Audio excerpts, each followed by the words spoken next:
I suddenly transmigrated to in this driver's seat of bus number 1520, feeling disoriented, my head heavy and my thoughts slow.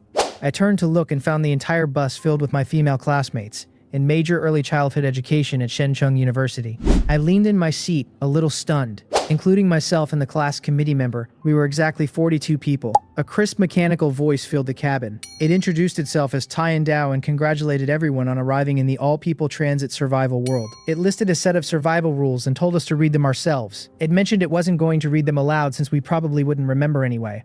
After everyone finished reading the rules, I stood up and looked around. The interior of the bus was bare and simple. I addressed the class president and class committee member, pointing out that it seemed we had crossed over into another world. Based on the announcements, each organization received one bus, which meant all 41 girls and I from our class were together in this one vehicle. The system voice returned to announce the bus driver selection. It said that in 3 seconds the driver would be determined based on each person's silent vote. 3 seconds later, I was chosen without any surprise. The system confirmed my role. Congratulations, I had become the bus driver and would receive special driver privileges and rewards. The class president cheered and said it was good to have me leading them. A new announcement followed. I had obtained the talent ST Daily Sign-In. It told me I would automatically sign in each day, receiving 2 to 5 options to choose from. For day 1, the options were 100 bottles of 500 milliliter Yibao mineral water, or 2 20-liter barrels of water. I selected the 100 bottles without hesitation, and the items appeared directly in my backpack. The backpack currently had 10 slots, and each slot could hold up to 100 identical items, perfect for fitting all the bottles. Around the same time, several female classmates began calling out excitedly. One announced she had received an S-rank talent called Divine Prompt, which could let her sense information about items and players, detect nearby resources, and warn of dangers. Another announced she had an S-rank talent called Super Constitution. Her starting constitution was 10 times that of an ordinary person, and would continue increasing at a 10-fold rate. Everyone began buzzing with questions about what constitution even meant, until someone pointed out the game panel visible in the upper left corner of everyone's vision. Clicking it opened a personal attribute page. I hurried to open my own panel. Unlike the others, mine had 2 extra tabs, the trading market and the bus panel. Out of curiosity, I tapped the chat channel and looked around. Then I opened my attribute panel and announced my talent to the group. A rank healing arts. If anyone was injured, I could treat them. After we tallied everything, we had 3 S-rank talents, 1 A rank and 2 B ranks. Not bad at all. The class committee member reminded everyone not to let their guard down just because they had some strong abilities. I didn't linger long on the conversation. I returned to the driver's seat and started the bus. Outside the window stretched an endless expanse of yellow sand on both sides, with a perfectly straight road running ahead. The system chimed. Bus 1520 had started, and monsters would begin chasing us in 24 hours. I ran the numbers in my head. If we drove 14 hours per day, that was 280 kilometers. Monsters could cover 240 kilometers in a day. That gave us a 40-kilometer lead each day if we kept to schedule. After about 2 hours of driving, a new system announcement played in my ear. We were about to arrive at a station called the Peace Convenience Store. I leaned around and asked Lin Chunan about the station information. She gave me a small okay gesture, closed her eyes, and began processing her talent's output. When she opened her eyes, there was fear in them. She said the station was dangerous. It contained 2 stagger-type zombies. Immediately, the bus erupted with noise. Anxious looks and nervous chatter spread through the cabin. I told everyone we had no choice but to go. The supplies inside the store were essential, and we couldn't afford to skip them. Huang Ting immediately shot back that it was easy for me to say, and suggested I go handle the 2 zombies myself, before anyone else went down. She said I was the only male, so it was my responsibility to protect them. Lin Chuan cut her off sharply, asking what she thought she was saying and whether she wanted me to die. Huang Ting doubled down, arguing we couldn't send a group of frail girls to fight zombies either. I told them to stop and proposed a fair system. Those who went down first would get to pick supplies first. I asked for volunteers. 4 girls raised their hands immediately. Li Ruoyao said she was going since she had an S-rank talent and couldn't afford to let it go to waste, and she wasn't going to free ride. Lu Xiaofang and Lu Xiaowing also volunteered, along with Lin Chionen, who started to speak, but I stopped her. I told her she had already helped by providing the station intelligence, so she could wait until after we cleared the danger. Lu Xiaofang's face went through a complicated set of emotions at my words. In the end, 4 more girls volunteered, bringing the total to 8. I nodded and led them off the bus. Inside the convenience store, 2 zombies immediately lunged toward the group. Lu Xiaofang was at the front and took the brunt of the first attack, but her super constitution held. She shouted for everyone to fight together and help kill the 2 zombies. In the chaos and close-quarters struggle that followed, the group worked together, and the 2 zombies were brought down. During the fight, I noticed Lu Xiaofang had been hit hard. I activated healing arts, and the glow of the skill washed over her wounds. Lu Xiaofang stared at herself, then at me, her face cycling through shock and embarrassment as she realized she was not dead. She helped herself back up, and then, ears red, told me quietly that she had always wanted to say something to me. She said she liked me. I helped steady her on her feet and thanked her for her feelings, awkwardly and gently. Everyone moved on to looting the store. I headed straight for the beverage section, picking out water, cola, Sprite, iced tea, and anything else useful. Then I noticed a sneaking figure at the doorway. It was Huang Ting, slipping in while it was still our turn. I called her out and told her the class president had said the first group finished first and got first pick. She complained there was plenty left and what was the big deal. I walked her to the door and told her to come back after we were done. Huang Ting glared at us with poison in her eyes but had no choice. She went back to the bus grumbling. After our group finished collecting, I called down to the rest of the class and told them the store was cleared and about half the supplies remained. Huang Ting came flying out immediately and rushed into the store. Li Royao asked what I had taken. We compared notes. She had mostly grabbed food, while I had mostly taken water. Perfect compliment. We agreed to trade and share. Then Lin Chuan pointed something out to me. She had noticed the shelves and storage racks inside the store were upgrade materials for the bus. She suggested not leaving those behind. We quickly grabbed them and brought them back.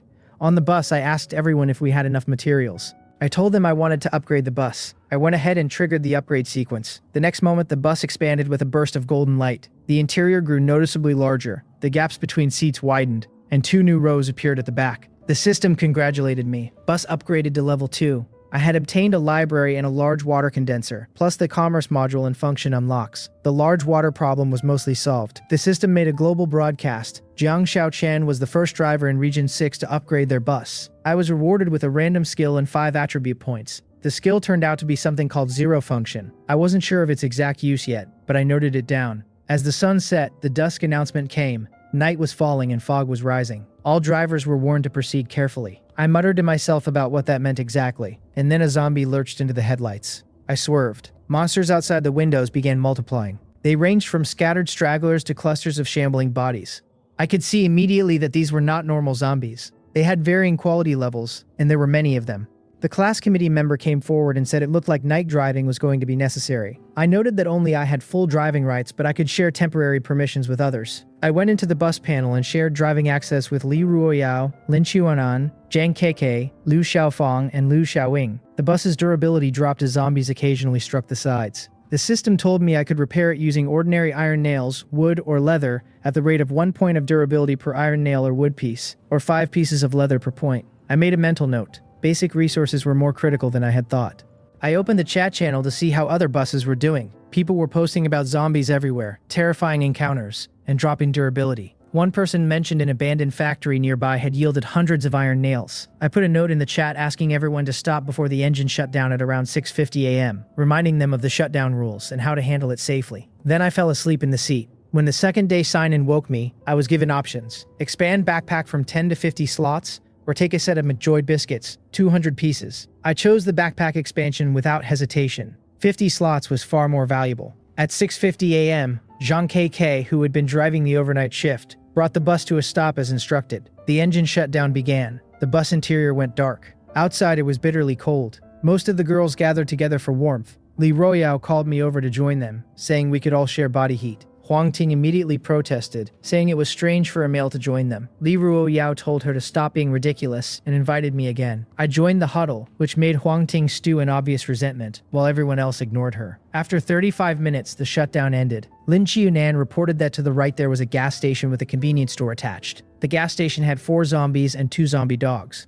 Difficulty was low. I suggested heading there for the resources. I started the bus and we rolled forward. As we arrived, I noticed another bus already parked at the gas station, a smaller, older one, and through the windows I could see it was full of male students. The boy driving it spotted us in the rearview mirror. His eyes went wide. I heard the reaction from inside their bus, exclamations about how it was a bus full of girls, and what luck. Their tone made my jaw tighten. 10 minutes later, our buses reached the gas station together. Lin Chuan had scouted ahead and whispered her assessment to me. The boy at the front had a B-rank talent called Skin Hardening, and the one next to him had a B-rank talent called Skin Spikes. Both were combat types, potentially dangerous. I thanked her and told everyone to stay alert. One of the male students stepped forward, a swagger in his walk. He looked at the crowd of girls and told his friend with a smirk that they should teach these women a lesson. Then he looked at me and said I was the only male among them, which meant I needed to be dealt with first. His companion, a boy named Jiang Xiaochen, gave a cold order to take me out and not let any of us leave. Multiple boys charged at once. Li Royao moved first, her S-rank super constitution making her explosively fast. She kicked one of the attacking zombie dogs mid-leap, and its skull caved in from the impact. She then turned and swept into the first male attacker. The boy with skin spikes tried to grab her, but she was already past him, landing a precise kick that sent him flying. Jiang Xiaochen tried to rise but couldn't. Within minutes, the ringleaders were down. The remaining boys scrambled back. From the crowd of male students, one boy came forward trembling violently. He apologized to me and explained that the attackers, Jiang Xiaochen and Jiang Zihao, had been bullying everyone on their bus since the beginning. He pointed out another gang member hiding in the group, Huang Ji, who had also been part of it. I asked Lin Chunan to check the relationships. She confirmed only the pointed out individuals were connected. Everyone else was a victim. I understood and told my classmates that anyone who threatened us would face the same. The remaining male students were told they could go, but I reminded them calmly that they had been the ones who attacked first. What happened to their leaders was a result of their own choices. Their leader, Huang Ji, was still in the group. He sneered and said he would remember us. My classmates dragged him back. He received the same treatment as the others. As the boys dispersed, Huang Ting suddenly stepped forward. She pointed at the bodies and declared it was murder. She asked how the class could just stand there with killers, and called on the girls to leave with her. Nobody moved. The atmosphere around Huang Ting turned icy. One classmate told her directly that these people had intended to kill us all. The class president and others had protected everyone. She said Huang Ting's words were deeply disappointing. Several others agreed and said Huang Ting wasn't fit to be their classmate, much less to stay on the bus. She had been nothing but trouble since the start.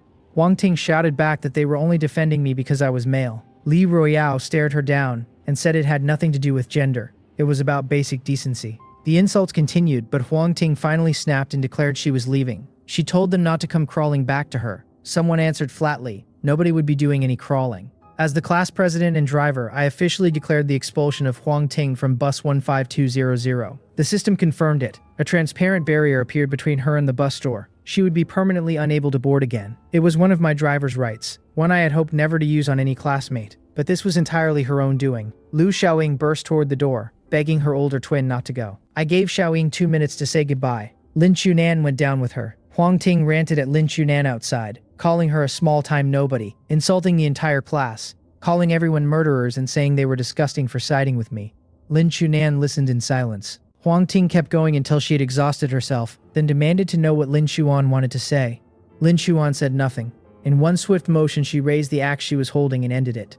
She wiped the blood from herself, calm and methodical, then walked back to the bus. The class fell quiet when Lin Chuan returned without Huang Ting. Someone asked what they had talked about. Lin Chuan said it was nothing for children to worry about. Lu Xiaoying started to cry but was comforted by the others. Later, Lin Chuan came to my side. She asked quietly whether I was angry with her. I told her I wasn't, and that I could guess what had happened. We both understood. Huang Ting alive was a threat that would only grow. If she gained any advantage later, she would certainly come for us. Lin Chunan had done what I, as the class president, couldn't do. I thanked her. Her expression softened slightly. She said having told me meant the weight on her chest was a little lighter. Li Ruoyao came over with a look that I had already come to recognize. A flash of jealousy at seeing me with Lin Chuan. She told Lin Chuan she wasn't interrupting anything, and Lin Chuan drifted away with a small smile. Li Royale faced me, fidgeting slightly, and then said she liked me. I told her I already knew. I had been able to sense it. She asked what I thought about her. I told her she was beautiful. Her legs were long and very fair. She told me that if I liked, she could be mine, but only as the official one, or at minimum the senior one. I teased that she was making me sound like a terrible person. Li Ruoyao caught me glancing toward Lu Xiaofeng, Lu Xiaoying, and a few others. She called me a flirt and then pulled me toward her without waiting for another word and kissed me. Lu Xiaofeng, sitting in the back, watched with eyes that looked like they might crack from the effort of not looking away. She had been waiting for the right moment to talk to me alone. Lu Xiaoying leaned over and whispered to her twin that she needed to be bolder if she liked someone. Lu Xiaofeng pressed her lips together but said nothing. That night I assigned driving shifts and tried to get some rest in the back. Lu Xiaofeng came to tell me it was her turn to drive. I told her to be careful of the zombies outside, and if she needed to stop, to wake everyone first. I got up to move to her seat. Li Ruoyao grabbed my arm and pulled me further toward the back of the bus. Lu Xiaofeng gripped the steering wheel and stared at the road, quietly seething.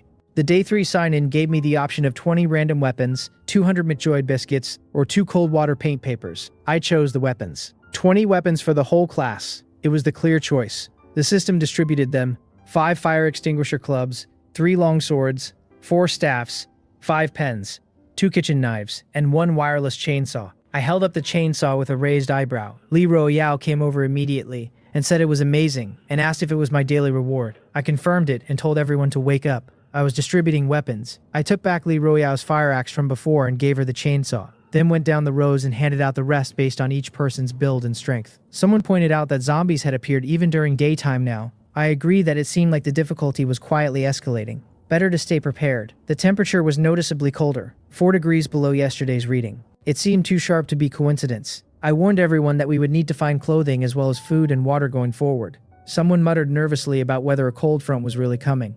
At 6:50 a.m., the bus shut down for 7 minutes. Li Jian approached me during the shutdown, asking to borrow water. I agreed, but told her she would need to return it. She nodded and then surprised me by apologizing. She said she had been wrong to bully Lu Xiaofeng and Lu Xiaoying and promised to protect them from now on when we explored stations. She bowed to me and then ran off. After the shutdown, I opened the bus panel and saw I had collected enough materials for the large water condenser. I built it on the spot. Combined with the smaller condenser we already had, we now had 25 liters per day. It would barely cover everyone, but it was enough for now. I called everyone together. A system message announced the next station, Huanggang Station, near Huanggang Village. I asked Lin Xuan to give me the full read. Lin Xuan reported, medium-low difficulty, 1 black iron mid-quality treasure chest at the station, 2 ordinary upper-quality fushi, and 1 ordinary mid-quality fushi waiting at the platform. She paused to explain what fushi were. They were a type of zombie that functioned like delivery workers, wanting to board the bus and be transported to a destination. Unlike regular zombies, they wouldn't attack unprovoked as long as they were on board. Someone asked how that was different from regular zombies. Lin Xunan said the key difference was they were rideable, and we'd get transit coins for delivering them. I said it made sense. Class rules said not to let dangerous passengers board. The question was whether these 3 fushi qualified as dangerous. I proposed we trust Lin Xiaonan's read and let them on, deliver them to Huanggang Village for the coin reward, and then deal with them afterward. The debate was lively. Some classmates didn't like the idea of having zombie delivery workers sitting in the seats with them. In the end, the group voted and we proceeded. The bus arrived at Huanggang Station. The platform was stark, no buildings, just a single bare station pole, and 3 shambling figures in ragged clothes with rotting skin standing motionlessly beside a black treasure chest. A signpost nearby read, 10 kilometers to Huanggang Village. The 3 fushi boarded one at a time, moving in a slow, shuffling rhythm, and found empty seats to sit in without incident. The system confirmed. Deliver 3 fushi to Huanggang Village within 25 minutes for a reward of 2 transit coins each. I drove toward the village junction. Lin Chuan advised me to take the left fork toward Huanggang Village to complete the delivery, but warned that the village interior itself was at extreme danger. I only needed to reach the entrance. As we neared the village, I slowed the bus and exchanged a look with Li Royale. The 2 of us stepped off as the fushi stood to disembark. The moment 2 of them stepped outside, we acted quickly and efficiently. One was handled by Li Royale, the other by me. The 3rd received similar treatment moments later. System confirmed, delivery completed. I had earned 6 transit coins. The global broadcast echoed through the chat channel. I was the first driver in Region 6 to complete a passenger delivery. I was awarded the title Model Driver and 20 attribute points. I added 10 to Constitution, 5 to Agility, and 5 to Stamina. Lin Chuan mentioned, slightly flustered, that if I saved up 20 transit coins, she wanted a bedroom installed in the bus. She added, even more flustered, that it would give me and the class committee member some private space. Everyone in earshot made sounds of encouragement or teasing. Li Ruoyao looked away pointedly. We continued driving, and I traded on the chat channel to top up on missing resources. After gathering enough, I announced I was upgrading the bus again. The bus expanded with another surge of energy. The system confirmed. Bus upgraded to level 3. I had obtained additional blueprints, including a glory blueprint, and unlocked the acceleration function. Usable once per day. Lin Chuan teased that if we collected enough coins, she could still make that bedroom happen. A classmate, Zhao Yuting, came to me quietly and asked to borrow cigarettes and a lighter. I said she'd need to trade something for them later. She agreed readily and left. Later, Li Ruoyao pulled me aside and asked what Zhao Yuting had wanted. Suspicious. I told her the truth and she relaxed, but jabbed me about always chatting with other girls. The next station announcement, Yingcun Station. Lin Chunan's scan confirmed. 1 bronze mid-ranked fierce ghost at the platform. It was not genuinely a passenger. Its real intent was to trick the bus into stopping and opening its doors, so it could feed. However, as long as we didn't stop and didn't open the doors, there was no real threat. The ghost was bound by the game's rules from approaching a moving bus. I warned everyone and kept the bus moving, hugging the left side of the road so we didn't get too close to the platform. As we passed Yingcun Station, I saw it. A massive humanoid creature standing on the platform steps, easily 3 meters tall, with blood-red eyes locked onto the bus as we went by. The system warned my spirit power had dropped 20 points from the sight. I gritted my teeth, so just seeing certain monsters cost spirit power. That was something to watch. Lin Chuan murmured that the station had a high difficulty rating and that the creature's constitution was 320 points. Our entire bus combined would struggle against something like that. I noted it and filed it away. About an hour later, a different bus rolled past Yingcun Station on the adjacent road. We heard through the chat channel what happened. The other driver saw the ghost standing there and thought it might be a rideable passenger. His bus led it on. The system global announcement that followed was grim. A player called Chen Jianqing had been the first bus in Region 6 to suffer a complete wipe. The system noted as a warning that passenger acceptance carried risk. The chat reacted with horror and dark humor. I was glad Lin Xunan had told us in time. That night, a new type of zombie began following the bus. It was a collider zombie, black iron low rank, 63 constitution. I watched it ram the road barrier and laughed to myself, then decided to test something. I drove straight at it. The collision with the collider zombie destroyed it. It dropped 2 transit coins and a black treasure chest in the wreckage. The chest was too risky to retrieve with all the other zombies around. I noted the drop with regret and moved on. The bus had lost 3 durability points from the hit. By midnight, the cabin had grown quiet as most classmates slept. Then the Tiandao system announced cheerfully, "Congratulations, the new player protection period had ended." Wasn't that exciting? The chat channel erupted in grumbling and dark humor aimed at the voice. Tiandao acknowledged it was getting cursed at and didn't mind. It then gave a 3-day death report. 500 million players worldwide had died. 90,000 buses had been completely wiped out. Regional rankings were now being calculated, with rewards split across 5 tiers. I opened my ranking. I was first in Region 6. Each of my classmates received 15 attribute points and 10 additional backpack slots. My personal driver reward was a skill book, 500 milliliters of Nongfu spring water, 100 bottles, and 3 random skill books. The rewards were overwhelming. Everyone was practically vibrating with excitement, and then Tiandao dropped the new rule changes on us. The cabin went quiet. The changes were not gentle. Buses would now shut down at unpredictable intervals. The implications were obvious. If the bus shut down while surrounded by zombies, we'd have to fight our way through on foot. I tried to keep everyone calm and told them not to lose heart. I distributed the 3 skill books, Farming to Jiang Xiaochen, Mysterious Shield to Lin Xuan, and a Control Skill to Luo Xiaoshui. Then I set up a night watch rotation. 41 classmates divided into 8 groups, 7 groups of 5, 1 group of 6, taking turns watching through the night to catch any sudden shutdowns. Day 4 sign-in, I was offered a random black iron skill, or 300 bottles of Nongfu mineral water, or 50 transit coins, or 1 magnetic stun baton box, black iron grade.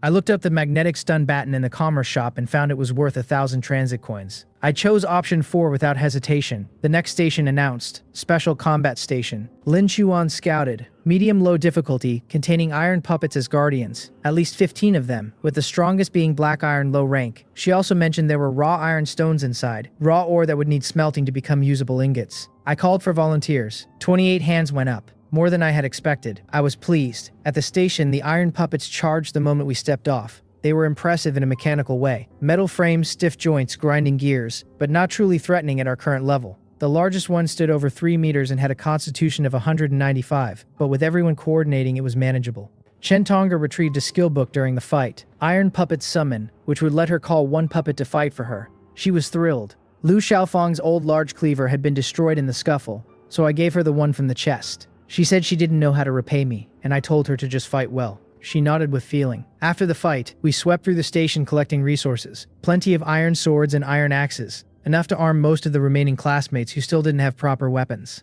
I called the rest of the bus down and they collected everything remaining. Lin Xunan tallied the haul. 1 raw iron stone became 1 iron ingot after 10 stones. We had gathered enough for roughly 800 iron ingots, 50 of which were black iron quality. The bus resources had never been this rich. We looted 2 more stations that afternoon. I also noticed, and pointed it out to the group, that stations themselves seemed to have no zombie spawning. We could stop and search without worrying about being ambushed on the road. At lunch, I scrolled through the chat channel. Several people mentioned seeing a station spawn frequency increase. One bus mentioned finding a white-dressed woman zombie crouched by a roadside chest, pale, still, making no effort to chase them. Several others confirmed similar encounters. Something about that detail lodged in my memory. Having reached 20 transit coins, I spent them and installed a bedroom module in the back of the bus. Lin Xuan announced it with a knowing smile, saying now I had private space with the class committee member. The class erupted in cheers and wolf whistling. Li Royale made a point of looking out the window, pretending she had heard nothing. I upgraded the bus to level 4. The expanded frame now looked almost like a small charter coach. The system added new functional slots. 2 collider zombies rushed us from both flanks simultaneously. I hit the acceleration function and drove straight through both of them. The impact was jarring but satisfying. The shutdown hit immediately after. 12 minutes. Everyone scrambled off, and almost the moment we hit the pavement, zombies swarmed out of the roadside darkness. The fight was intense. Between my healing arts, Li Royale's raw combat power, the weapons we had distributed and the coordination we had developed over 4 days, we pushed through. When the dust settled, the ground was littered with zombies, and the drops included zombie virus serums, useful for anyone bitten, since the virus shortened the window before full infection. I distributed serums to everyone as a precaution, even though our healing arts talent could handle most injuries, with Lin Chuanan unable to divine exact shutdown timing beyond rough probability estimates. I told everyone to stay light on their feet during night driving. The system announced we were approaching Yundong service area. Rules: free fuel, free food, free water, and the area was completely safe. Maximum stay was 12 hours. I said it felt like paradise. The class wanted to stay overnight badly. Everyone was exhausted. I suggested it carefully. We could rest, but I didn't want anyone becoming too comfortable to return to the road. In the end, the majority voted to stay. At the entrance, a man in white appeared in the toll booth. He said he was one of the service area managers and that the first visit was free. Maximum 12 hours, and he assumed we knew the rules. I smiled and pulled out a pack of cigarettes that had been among our trade goods. I held them out and said they were his. He must have left them behind earlier. The manager blinked, then accepted them with a quiet nod. I whispered to Lin Chuan to come with me to find this manager later. Her talent could verify whether what he told us was true or false. I parked the bus and announced to everyone, back at 4:55 a.m., no exceptions for latecomers. Then I reminded them I was setting up a small communication group in the chat channel so people could reach each other if needed. As everyone dispersed, Lin Chuan and I tracked down Wang Kai, the manager, for information. Li Ruoyao insisted on coming as protection, which I accepted. Wang Kai sat across from us and told us to ask. He said if it was something he was allowed to tell us, he would be honest. I asked if he was from our world, Earth. He said he was not from our world. I could call him Wang Kai, but his background wasn't something he could share. He had been a bus driver once, he mentioned. I asked about his passengers. His face stilled, and he said they were all gone. He told us to express our condolences. I asked about Tian Dao's real purpose. Why had the entire world been transported here? Wang Kai said he honestly didn't know much about that. He told us simply, keep the bus moving forward on the straight road, and don't let the monster behind catch up. Don't fight the chaser. Everyone you kill would be replaced by a faster, stronger one the next day. He then added, looking at the evening sky through the window, that the weather was getting colder. He guessed there might be a blizzard coming, possibly in just a few days. A real blizzard in this world could kill people. We needed proper clothing. A message pinged in the group channel. Some male students from another bus were harassing Lu Xiaofeng and threatening to hurt us once we left the service area. I got up immediately. At the confrontation point, a group of male students had surrounded a few of my classmates. Their spokesperson was a young man with an arrogant tilt to his chin. He said he just wanted to befriend a particular girl, but she had refused to add him as a contact. His tone suggested he expected me to apologize for this inconvenience. I said the girl's refusal was her right. He then looked at me and said something I chose not to repeat, followed by a demand that I hand over some of my classmates to their bus as goodwill. I told him that after we left the service area, we would see who was waiting for whom. One of the boys said I had some nerve. A few more stepped forward. Wang Kai's voice cut through the tension. He reminded everyone that fighting in the service area was prohibited, and suggested the parties separate. The ringleader sneered and told his group to fall back. They'd finish it outside. I turned to my classmates and told them to rest early tonight. We were probably going to have a fight in the morning. On the way back, I ran into a driver selling a special chest. After some negotiation, I got it for 10 packs of cigarettes, 10 bottles of alcohol, 10 cups of instant noodles, and iron ingots, along with other items. The chest could contain anything, an incredible weapon or a terrifying creature. The risk was real, but the upside was worth it. I gave it to Li Ruoyao and told her to open it tomorrow. Then we headed back to the rooms for the night. I noticed Lu Xiaofeng watching from the end of the hall as Li Ruoyao and I walked together. She said nothing. Xiaoying tugged her toward their own room, whispering encouraging words. Morning. Everyone assembled at 4:55 a.m. I had Li Ruoyao open the special chest while we were still in the safety of the service area. The chest opened. Clear spirit long spear, bronze low rank. Its description confirmed it dealt exceptional damage to ghost-type entities. This was excellent. An unknown type of enemy had just received the counter. The mail bus appeared shortly after, blocking our exit route. Their spokesperson, the same arrogant boy from the night before, crossed his arms and waited for us to beg past him. I looked around at my classmates. Lin Chuan had already scanned the enemy bus. 3 players with talents, strongest being A rank. One had a daily food generation talent, one had B rank stone body, and one had B rank jumping enhancement. That last one posed the biggest challenge. A jumping enhanced opponent combined with stone skin could be tricky. I thought through how to handle it while the enemy gave us his ultimatum. The fight unfolded efficiently. Li Ruoyao led the charge, and between her constitution advantage, the weapons we had, and the coordinated formation we had practiced, the opposing group crumbled faster than they expected. No one on our side was seriously hurt. System: we had wiped out a rival bus and could salvage it for resources. The wreckage yielded a transit heart, the rare material needed for level 5 bus upgrade. I had wondered how to get one of those. I used the bus panel to break down the enemy vehicle for 30 more transit coins and materials. We continued on our way. On the road, I spotted something unusual ahead. a woman in a white dress crouching with her back to us, crying. The sound was audible even over the engine noise. I slowed immediately. Lin Chuanan confirmed it immediately. That was a weeping walker zombie. She said it was white-silver low rank with over 600 constitution points. It wouldn't attack unless provoked, meaning if anyone got too close, or if we attacked it first, it would respond with catastrophic force. I veered the bus as far to the right as possible, keeping well away from the woman's position. We passed in silence. Several minutes later, a smaller bus appeared in the rear view, following our route. Its passengers could be heard through the chat channel. One of the male riders was commenting on the crouching woman, calling her pretty and suggesting they could take her. His companion apparently had to explain why that was a terrible idea. I held my breath. The smaller bus apparently came to its senses and sped away without incident. That day's sign-in gave me options: 10 attribute points, 50 transit coins, or 50 black iron ingots. I chose the coins. Lin Chuanan spotted something promising ahead: River West Village. It was a forced station, meaning we had no choice about stopping. Lin Chuan's talent warned: medium difficulty, around 10 bronze low-rank special zombies inside. Their type was Fat Zombie. When approached, they vomited green fluid that drove nearby zombies berserk. Upon death, they also self-destructed, and the explosion also scattered the vomit. She also said there were 3 bronze mid-rank MP5 submachine guns inside, each with 59mm rounds, plus 300 spare rounds. I got to my feet and told the class this was a forced station. Everyone had to participate. Someone burst out saying she didn't want to go near the zombies. I told her calmly, any classmate who refused to participate in mandatory stations would have their access to the communal water supply and shared resources revoked. I added that those who continued to be deadweight would eventually be removed from the bus entirely. That got several people moving who had been hesitating. One girl said she actually wasn't that scared anymore. The group prepared weapons. Inside River West Village, the fat zombies proved as tricky as described. Every time one died, it exploded in a spray of green fluid that sent nearby zombies into a frenzy. Lin Chunan helped us navigate the village layout using her talent, directing us toward pockets of zombies that could be isolated and drawn out. We used the zombie frenzy fluid tactically to draw groups away from each other. In the end, we cleared the village with no casualties, collected 5 zombie frenzy blood flags, and found the 3 MP5 guns with full ammo in the village headman's house. I gave one to Lin Chuan, one to Li Royao, and kept one for myself. Lin Chuan thanked me. Li Royao asked if she could try firing it. I told her to go ahead and reminded her bullets weren't for testing. After resting briefly in the headman's house, we swept the rest of the village until near sunset, then headed back to the bus. With the immediate danger handled, I focused on logistics. I had built a small melting furnace earlier with the smelting blueprints we had gathered. Now I installed both the large water condenser and the furnace in the bus panel. Between them, we could now handle both water and iron ingot production. I also installed the warehouse module, which expanded our storage space considerably. The warehouse appeared in the rear of the bus and could hold hundreds of items without taking up seating space. The chat channel gave me news from other buses. Some had hit a forced escape station and nearly been wiped out. Another had encountered a special mission station requiring completion before leaving. The variety of station types was more extensive than I had thought. I spent coins to upgrade the bus armor to a higher durability grade, and then checked current resources. A message arrived from a driver named Huang Tian, who identified himself as the driver of the bus we had let go earlier. He said his bus had looted a clothing store and had plenty of thick winter clothes. He offered to sell 30 sweaters, 20 jackets, 20 padded coats. He wanted zombie virus serums in trade.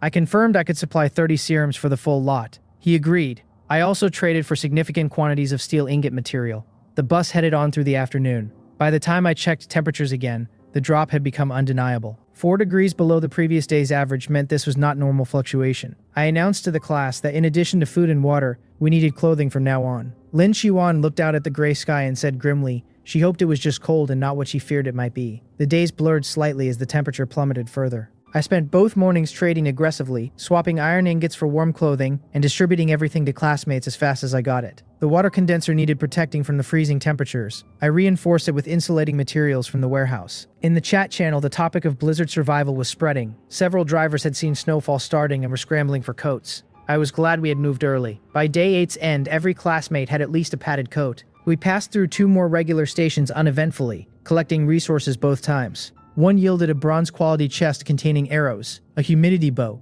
and 5 energy cores. I gave the bow to Xiaofang, the shortest and most precise-handed among those who had shown accuracy with ranged weapons.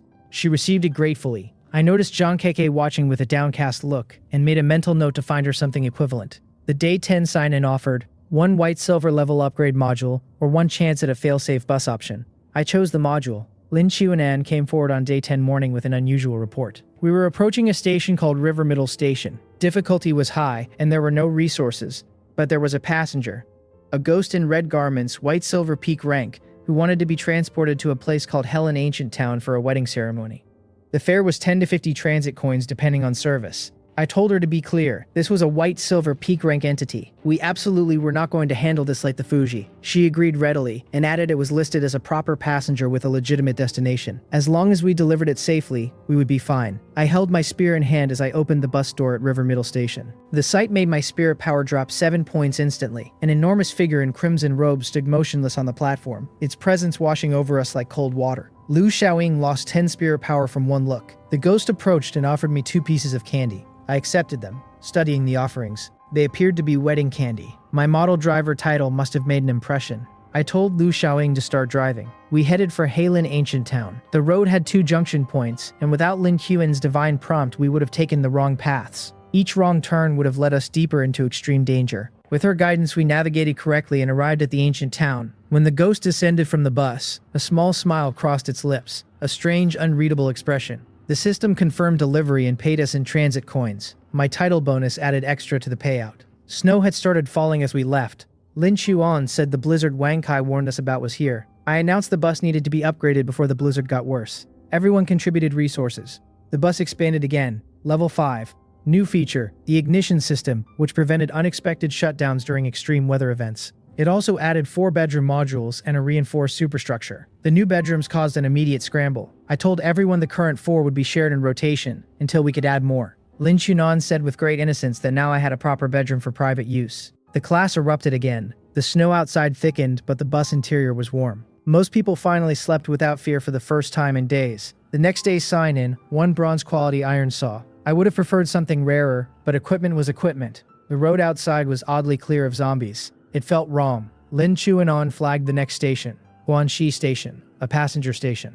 This time the passenger was a wanderer. Lin Chuanon described them as a small but powerful NPC faction working to eliminate monsters and restore safety for human players. The destination was a place called Guanlan Community. I said this was different from the Fushi situation. We should treat the wanderer with respect and actually help him. The wanderer boarded the bus calmly. He introduced himself. He was heading to Guanlan Community to eliminate night demon zombies that had begun nesting there after the first Blood Moon event. He offered to give us route guidance at any junctions. He also handed me a gift before anything else, a material blueprint of considerable value. The gesture surprised me. I drove to Guanlan Community. The wanderer explained along the way that night demon zombies began appearing after the Blood Moon and were spreading. Their minimum quality was black iron, but the variety in numbers made them dangerous. Lin Chuan offered to scout the community building by building. She said there were night demons on multiple floors, 3 of which were bronze peak rank, and one of the top floors had a talent chest.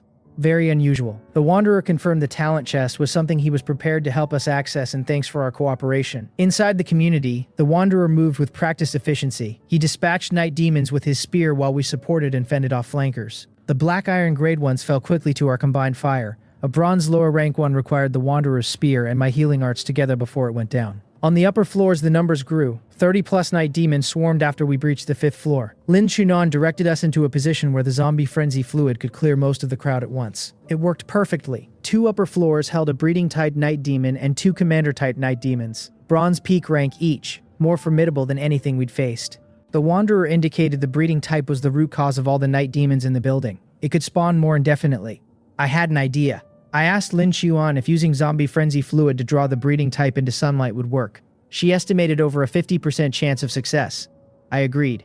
Even better odds with more vials. We set the lure, the trap closed, and all 3 bronze peak rank night demons were drawn together and eliminated. The haul from the top floors was substantial. Energy cores, rare stones, talent card fragments. The wanderer thanked us afterward with genuine warmth. He said without us he would not have survived this encounter. He handed over a chest use card, gold low rank quality, which would temporarily boost luck when opening chests. He suggested the talent chest upstairs was the right place to use it. I used it on the talent chest. The result: 5 E rank talent card fragments, 3 C rank fragments, 1 A rank fragment, and 1 S rank fragment. I immediately gave Lu Xiaofeng the 10 A rank fragments, telling her I believed in her. Lu Xiaofeng used all 10 fragments. System: congratulations, she had obtained the A rank talent apothecary. She could now craft medical compounds with each batch costing spirit power. New recipes could be discovered by pushing her spirit power past critical thresholds. I told her the materials from the warehouse were hers to use as she needed. After the wanderer departed, he mentioned he could no longer use buses for a while. Too much to do elsewhere. We returned to the road. Lu Xiaofeng showed me her first batch recipes. zombie virus antidote, berserker compound, and a note that dangerous new recipes could emerge if she pushed past safe spirit power limits. Day 12 sign-in had 5 options.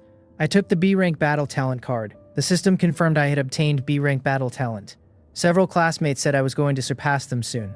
I told Li Ruoyao not to distract me while I was driving. She laughed, which set off another minor incident when I nearly veered. The system count of surviving global players stood at 7.2 billion. The first blood moon was imminent. Blood moon rules were displayed. Everyone's face went pale reading them. Someone muttered darkly that Tiando must have been enjoying themselves. Giving us good news followed immediately by terrible news. I told everyone what was coming would come regardless. We were prepared. Stay calm and fight well. In the chat channel, some people mocked us and hoped we'd be wiped out. Others defended us. One person threatened to curse whoever spoke badly about our bus. The blood moon descended. The sky went crimson. The world outside the bus changed instantly. Zombies stopped moving randomly and began coordinating, pressing toward the road in waves. I spotted a white-silver low-rank zombie actively chasing the bus and called Li Ruoyao forward. She deflected while I fired the MP5 in short bursts. It took several hits but eventually dropped, leaving a white-silver chest. Li Ruoyao jumped out in a brief window and retrieved it, a skill book perfectly suited to the weapon she had just been using. She laughed, saying the zombie had practically delivered it to her. Zombies started attacking from all 4 directions simultaneously. Classmates stationed at the windows used weapons and ranged attacks. The skill books and talents we had accumulated showed their worth. I noticed the zombies were disorganized in how they attacked, mostly just pressing and swiping at the glass rather than doing anything clever. Lin Chu Nan remarked that variety in zombie behavior was showing. Some were smarter than others. Someone shouted from behind. They needed iron ingots urgently because the bus durability was dropping. I opened the warehouse and threw ingots down the line. A bus in the chat channel mentioned encountering a station during Blood Moon Night. I had never thought that was possible. Lin Chunan confirmed. It could happen. A driver offered to trade rare grass herbs for my iron ingots. I accepted. 10 stalks of hidden corpse grass exchanged for black iron ingots. I passed the herbs to Liu Xiaofeng immediately. She would know what to do with them. Blood Moon continued. I checked the global ranking in the morning. Our bus was in the top 3. Accumulated score was climbing toward 11,000. I could see the top 5, including one labeled Pingon, a second called Shouting Great Wall, and a third called Shenlong. A bus called Statue of Liberty in 4th position had just disappeared from the rankings. Wiped out. I shared the information with the chat channel, warning that large groups of Weeping Walker zombies had been spotted on certain roads. Best to reroute. The station alert came.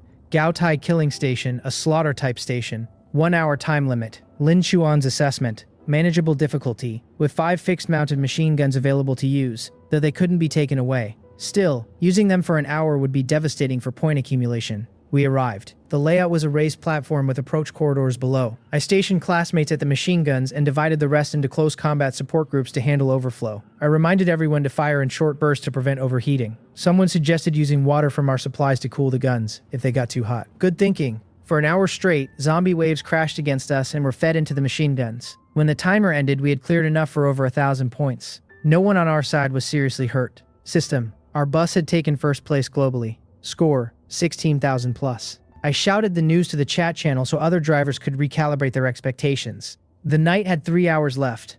I asked who wanted to practice accuracy on the remaining zombies. Several hands went up. I smiled and let them. Blood Moon ended. Global broadcast first place. Pingun bus. Driver Jiang Xiaochen, 20,126 points. Second place. Shouting Great Wall. Third place. Huaxia first.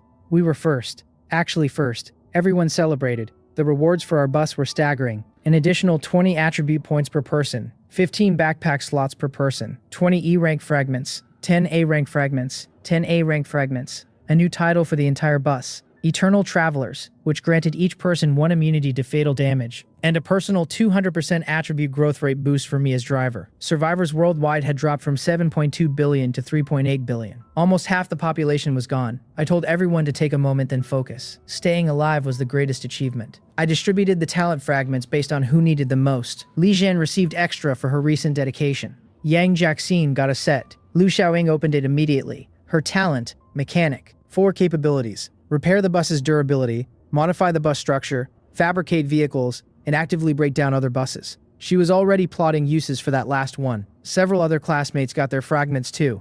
Chen Tonger's set gave her a B-rank talent she described with her eyes wide. Xiao Meng's fragments gave her a C-rank self-destruct talent. She could destroy everything within 10 meters once. But since our Eternal Traveler's title gave everyone 1 immunity to death, she could actually use this without killing herself. I told her it was a powerful hidden card. Day 14 sign-in. I chose the transit heart. With the blood moon over, the class had leveled up enormously. I mentioned building a shower room. Lin Chuan said it wasn't the priority. We needed to focus on bus upgrades before anything else. I took her point and shelved the shower idea for now. The next service area appeared ahead. Long C service area. Entry fee was 41 transit coins. I paid and parked. A shower room was already available inside the service area. Everyone cheered. I reminded them to be back in time. Lin Chuan tugged my sleeve quietly. I asked her what was wrong. She said there was someone she recognized ahead, Teacher Jiang, our class's advisor, along with several other faculty members. She suggested I go see them and added that if we were going to help anyone, it should only be Teacher Jiang. As I rounded the corner of the service area, I found Teacher Jiang, a woman I recognized, surrounded by faculty colleagues who were telling her loudly that she needed to send a message to her students asking for resources. The dean was particularly direct. Teacher Jiang's students were flourishing, clearly well supplied, so the least they could do was share. He added that tuition fees paid by students had effectively funded the teacher's knowledge, so students owed teachers. Teacher Jiang looked deeply uncomfortable.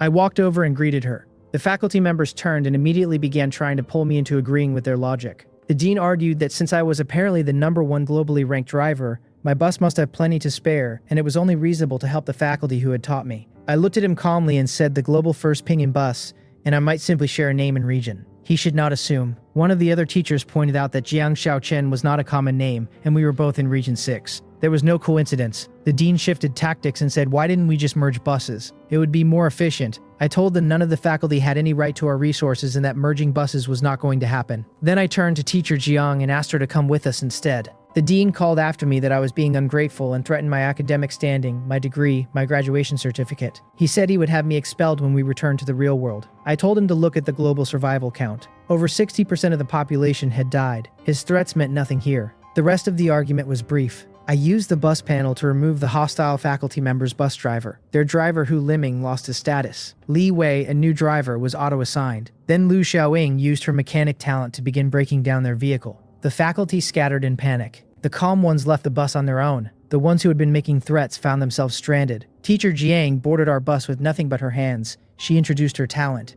Mind control. She could bend the will of monsters and players weaker than herself. The limitation was constitution-based. Anyone with higher constitution than her was immune. She said she would work to grow it. Day 16. The sign-in gave me Lumberjack Factory module as first option, worth 1,000 transit coins.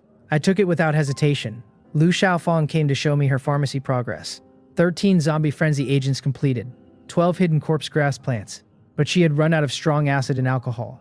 She also mentioned that at one point, pushing past safe spirit power limits in her workshop state, she had paid 150 spirit power and received a new recipe. She warned me that below 20 spirit power she could fall into a berserk state. I told her to be careful and that the nourishing herbs were hers to use freely. Her current recipes: zombie virus serum, berserker compound, burning agent, essentially a self-made incendiary grenade. Lin Chuan noticed the weather had warmed. After the blizzard, a rebound had come. She was not optimistic. She thought another climate disaster might be incoming, just the opposite kind this time. The system announced the next station, Rongyo Station, a passenger station. The passengers were parasitic ghosts who possessed human bodies.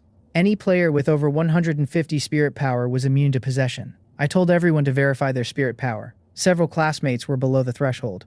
I told them they were staying on the bus. The parasitic ghost passengers, boarded with their possessing presence visible as a shimmer around them. Lin Chuan and I handled them, and they were dispatched before reaching the interior. The real problem was what Lin Chuan revealed next. Rongyu village itself had a parasitic ghost problem we had partially caused. She said I could derive value from it without putting anyone at risk. Shen Tonger's iron puppet, immune to possession, could be sent in as a scout. Shen Tonger agreed immediately and linked with her puppet. I watched through our shared visual connection. Inside the village, dozens of ghosts floated through the houses, visible to the puppet but indifferent to it, since it was not alive.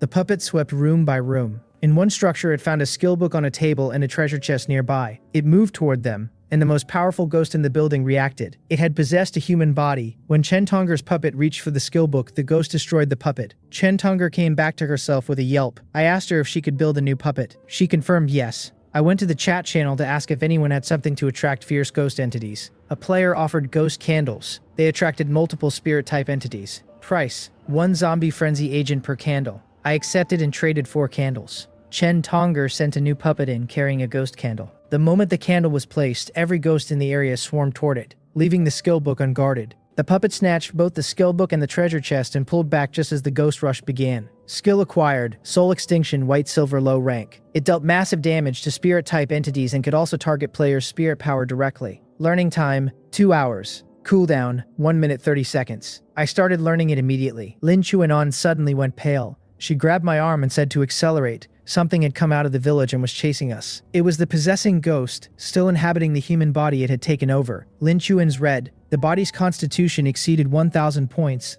Agility 500. We had roughly 6 hours before it caught us. Teacher Jiang Yingyue said her mind control could work on it, but only for 1 or 2 seconds. Maybe. I told everyone the plan. In 6 hours, I would finish learning Soul Extinction. During those hours, we would keep our distance. When the pursuer closed in, I would use Soul Extinction and Teacher Jiang would use mind control simultaneously to pin it. The bus shut down, hit in the middle of our preparations. 47 minutes of exposure with that thing behind us. We managed the shutdown. Everyone fought off the zombies that swarmed during the outage, with injuries treated by Lu Xiaochen and her healing arts. When the ghost-inhabited body finally caught up, I was ready. Teacher Jiang seized its mind for the critical 2-second window. In that instant, I fired Soul Extinction at full output. The ghost shrieked. The body it inhabited collapsed.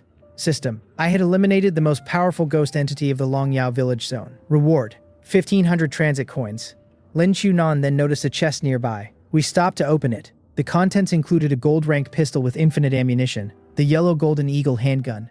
I stared at it for a long moment. I passed it to myself, then reconsidered and offered Yang Jiaxin the engraved knife that had also dropped. She accepted it with disbelief, saying she had no way to repay me. I told her she could repay me with dedication. That was enough. Day 17 sign-in. I chose a special module activation card. The system announced the next station, Longzhong Arena Station. This was a forced challenge station. Tiandao would force 2 buses to compete in 5 one-on-one duels, best of 3 wins. 3 of the 5 combatants per side were chosen by Tiandao at random. Each combatant's equipment could only be used once. Loser options: surrender or perish. I muttered my disbelief. Out of 41 classmates, Tiandao's random selection had landed on me, Luo Xiaoxue, and Li Zhen. I told them to relax. If their opponents weren't far beyond them in constitution, there shouldn't be a problem. I chose the remaining 2 from our side, myself and Li Ruiyao. The order came in. Luo Xiaoxue was first. Everyone gave her gear. Li Ruiyao equipped her with her gold-rank handgun. Luo Xiaoxue said that with the Eternal Traveler's immunity,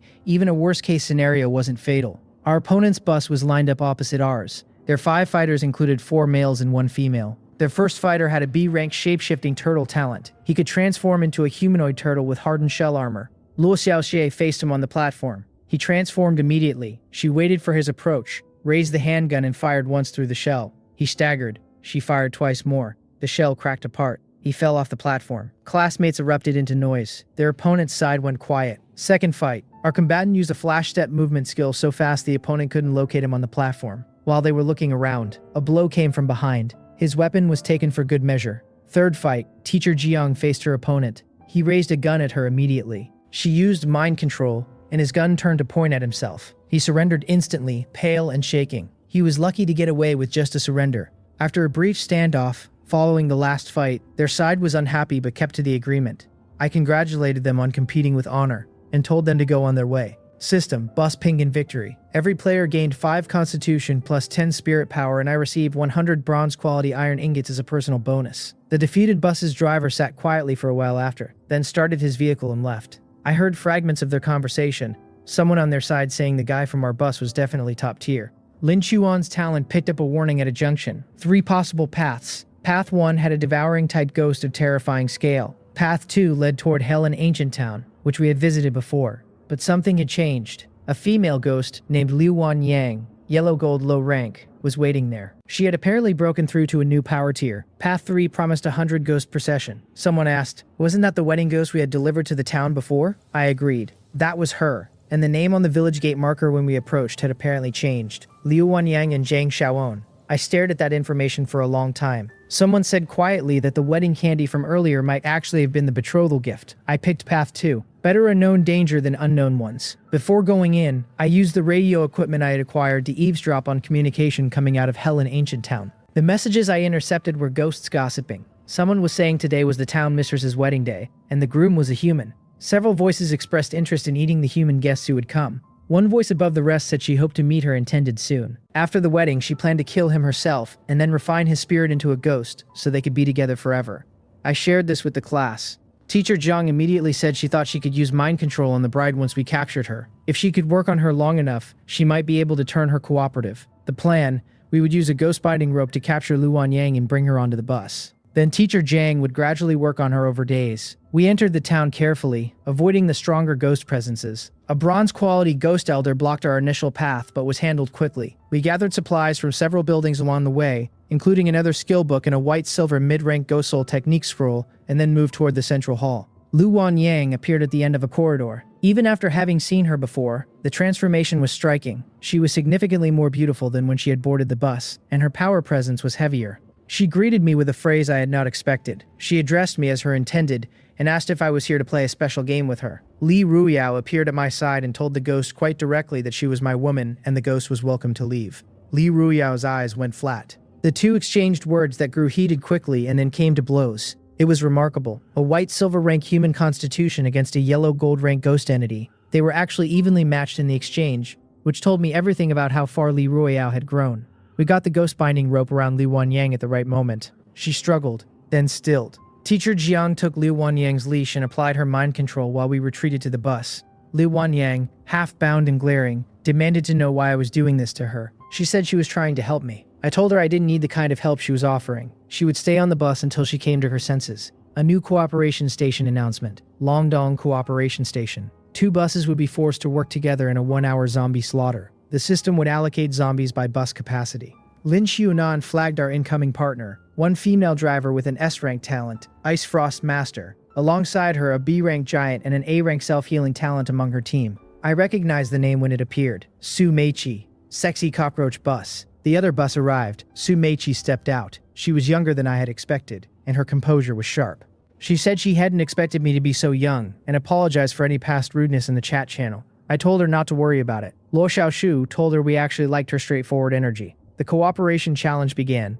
Zombies poured in from the access routes. I opened fire with the Golden Eagle. Su Meiqi's ice powers froze zombies mid-charge, and the crunching sound of them shattering became a kind of rhythm. Our classmates moved with coordination developed over weeks of survival. A zombie dog leaped at Jiang Xiaochen. She wasn't hit, but it was close. I called for her to get to Lu Xiaoshe. Then the giant zombie arrived. Yellow gold low rank. Constitution, 1900. Agility, 18. I stared at the numbers. One shot from the Golden Eagle at full power did less than 1% damage. I called out its throat as the weak point. Teacher Jiang locked it in place with mind control for 2-second windows. Su Meiqi froze it. Li Ruoyao and Zhang Keke both hit the wild ramming technique simultaneously on its knees. Every frozen moment was used by multiple people to land critical hits. The cycle continued. Freeze, stagger, strike, until the giant zombie finally crumpled. Su Meiqi tried to claim the kill for the final blow, but Lin Xiunan spoke first and claimed the yellow gold chest for our side. Su Meiqi laughed after a moment and said she deserved that. System: Bus Ping'an took first place in the cooperation station. Reward: 5 constitution, 2 stamina, 10 spirit power per person. I received a ghost restraint rope. Su Meiqi got second place results. She was gracious about it.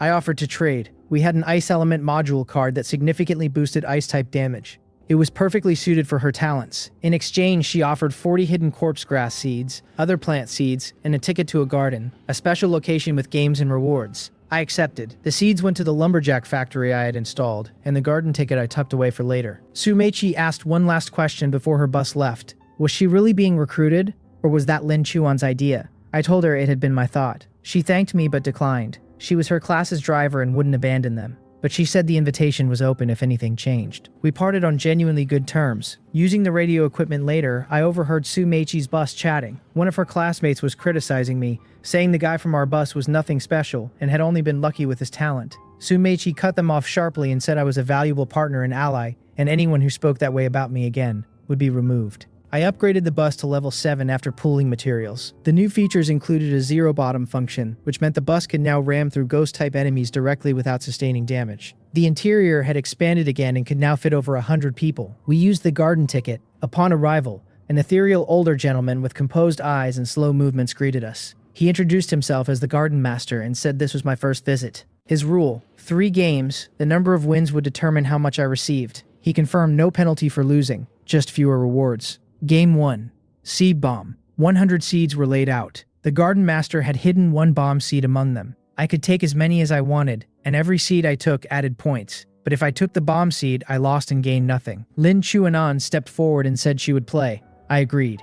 She began picking seeds with careful attention, glancing at the garden master after each choice, watching his expression for involuntary tells. He told her flatly he wasn't going to give her any hints. She accumulated 50 seeds, then paused. The garden master offered increasing bonuses per additional seed, 2 points each at 50 remaining, then 20 points each at 30 remaining. Lin Chuan continued steadily. At 15 seeds remaining, the risk was much higher. He offered 100 points per seed. She declined. The odds at 1 in 15 weren't worth it for 100 points each. He then offered 300 points per seed at 2 remaining. A 50-50 chance for 300 points versus losing everything. The class was divided. Half wanted her to stop, half to continue. Lin Qianan sat with it for a moment, then took one more. It wasn't the bomb. He offered 500 points for the last seed. Lin Qianan said no. She walked away with 1,300 points total. The class exhaled collectively. Game 2, Monster vs. Zombie. The Garden Master provided purchasable monster units to fight against a wave of generated zombies. We bought and positioned units strategically over 10 minutes of combat. At the end, the score came up higher than the Garden Master had predicted. He looked mildly surprised and said the payout would reflect it. Game 3, Cruel Choice. System gave us the rules. Starting from 10 points, each of our 42 people could get 5 extra if someone was sacrificed to boost the rest. I looked at the Garden Master and said we would not be playing that game. He seemed neither surprised nor displeased. He noted it philosophically and said he was merely the host. Tian Dao designed the games, not him. I told him I understood, and that his job was just to be entertained. Fine. We had played 2 games and won both. I asked for the rewards. The Garden Master sorted through a list and gave us an extensive payout. Weapons, skill books, construction materials, attribute enhancement items, enough to feel genuinely wealthy. He invited us to stay and look around. I thanked him but said we needed to move on. Lin Chunan flagged one more danger as we approached the 50-kilometer mark. A burning corpse ghost, yellow gold mid-rank, was waiting at a ghost-blocking road ahead. Its ability was to force the bus to shut down and hold all passengers. Difficulty, medium. Reward for defeating it, very high. I said we should deal with it rather than bypass it. It would only keep appearing otherwise. Teacher Jiang agreed. She said her mind control would not work on it for long given the power gap, but she could provide a brief window. We stopped the bus at the ghost's location. The burning corpse ghost appeared immediately, wreathed in silent fire. It looked at us with hollow eyes. I raised the golden eagle. Teacher Jiang sent a pulse of mind control. 1 second, maybe 2. I fired soul extinction the instant the ghost staggered. The ghost came apart in a cascade of light. System confirmed. Burning corpse ghost eliminated. Reward: 2 constitution, 2 spirit power, 2 stamina, and 10 spirit power for every bus member. New title: Ghost Barrier Breaker. My current stats: Constitution 544, Agility 279, Spirit Power approaching 2300, 5 skills, 4 titles. Lin Xuan stood close to me and pointed to something near the ghost's remains. I went over. There was a folded letter. I opened it and read. The first line stopped me. The letter was a record, the ghost's own voice, its last coherent thoughts before the transformation completed. It described being a human once, a player like us. It described the incremental loss of memories, the way the humanity faded, and the instincts of the ghost took over. The last 2 lines were pure reflex, an impulse to burn to spread its condition to others. The letter was not written by hand. It appeared spontaneously at death, like a residue of what had been a person. I stood with the letter for a long moment. I told Lin Chuanon what it said. She went quiet. We had been killing ghosts since the beginning. I had not known they might have been people once, might still have held fragments of who they were. I folded the letter and kept it. When we returned to the bus, Teacher Jiang met me at the door. She told me there was something I should know. Liu Wanyang had cooperated fully since last night and wanted to speak with me. Liu Wanyang was sitting quietly when I came to her corner of the bus. She looked up, and for the first time since we had captured her, there was no combativeness in her expression. She said she would stop trying to make me join her. I sat down across from her and said that was good. I asked if she had thought about what she wanted now. She said she would stay with us for a while. She could not undo what she was, but she could choose what she did with it. Then she held out her hand. In her palm was a bracelet made of translucent jade-like material, with light slowly cycling through it. She said it was for me. I asked what it was. She told me, once worn, my spirit power would be permanently capped at its maximum and locked in. All other combat attributes would begin doubling daily, without limits. I stared at the bracelet, then at her, then back at the bracelet. I asked her why she was giving it to me. She said if she could not have me, the least she could do was make sure I survived whatever was ahead. I took the bracelet and put it on. The moment it settled on my wrist, the world shifted slightly. A faint hum resonated through my spirit power, and something in my system panel began to glow. Outside, it had started to rain. Soft, steady rain. The first rain I had heard since we arrived in this world. The girls near the windows fell quiet and watched it streak down the glass. I sat in the driver's seat and looked ahead at the road. It was still straight. It was still leading somewhere, and we were still moving. After Lu Wanyang gave me the bracelet and pledged her existence to me, she finally explained exactly what her gold low-grade spiritual gear could do. The red bridal gown soaked up spiritual damage and projected a skill called Red Veil Bewitchment that stunned any fierce ghost weaker than gold grade for 3 seconds. The red bridal veil on her head fired a beam of red light that did high spiritual damage. Both pieces had a 5-minute cooldown, and when she possessed me they manifested on my body and I could use them. The girls were impressed. Lu Wanyang was so pleased she immediately referred to herself as one of my wives in front of everyone. Li Ruoyao's smile got tight. Lin Chuan quietly steered the others somewhere else. We were still on the road during the second blood moon night, the bus crushing night demons at speed. Then Song Shu Yi, one of the quieter girls in Lu Shue's group, suddenly stood up and walked toward the window in a daze. Her shoulder cracked when Li Ruoyao tried to pull her back. Her arm was about to come off. Lin Chuan shouted that there was a soul-snatching ghost on the glass, a face that lured anyone who held its gaze for 1 second. Late Mother flew up, found it on a rear left window, stunned it with the bridal gown's red light, and dragged it inside. I crushed it with the ghost hand. 3,000 points dropped into the bus account. Lin Chuan ran the math. The ghost converted its victims into copies of itself, which meant a single one in an unprepared classroom could wipe out an entire bus by morning. I posted the warning to the world chat, drive with high mental strength players for the rest of the night, and don't make eye contact with any face on any window. An old contact from the first day, Huang Xiaoya, replied saying her bus was being knocked on by something polite and rhythmic.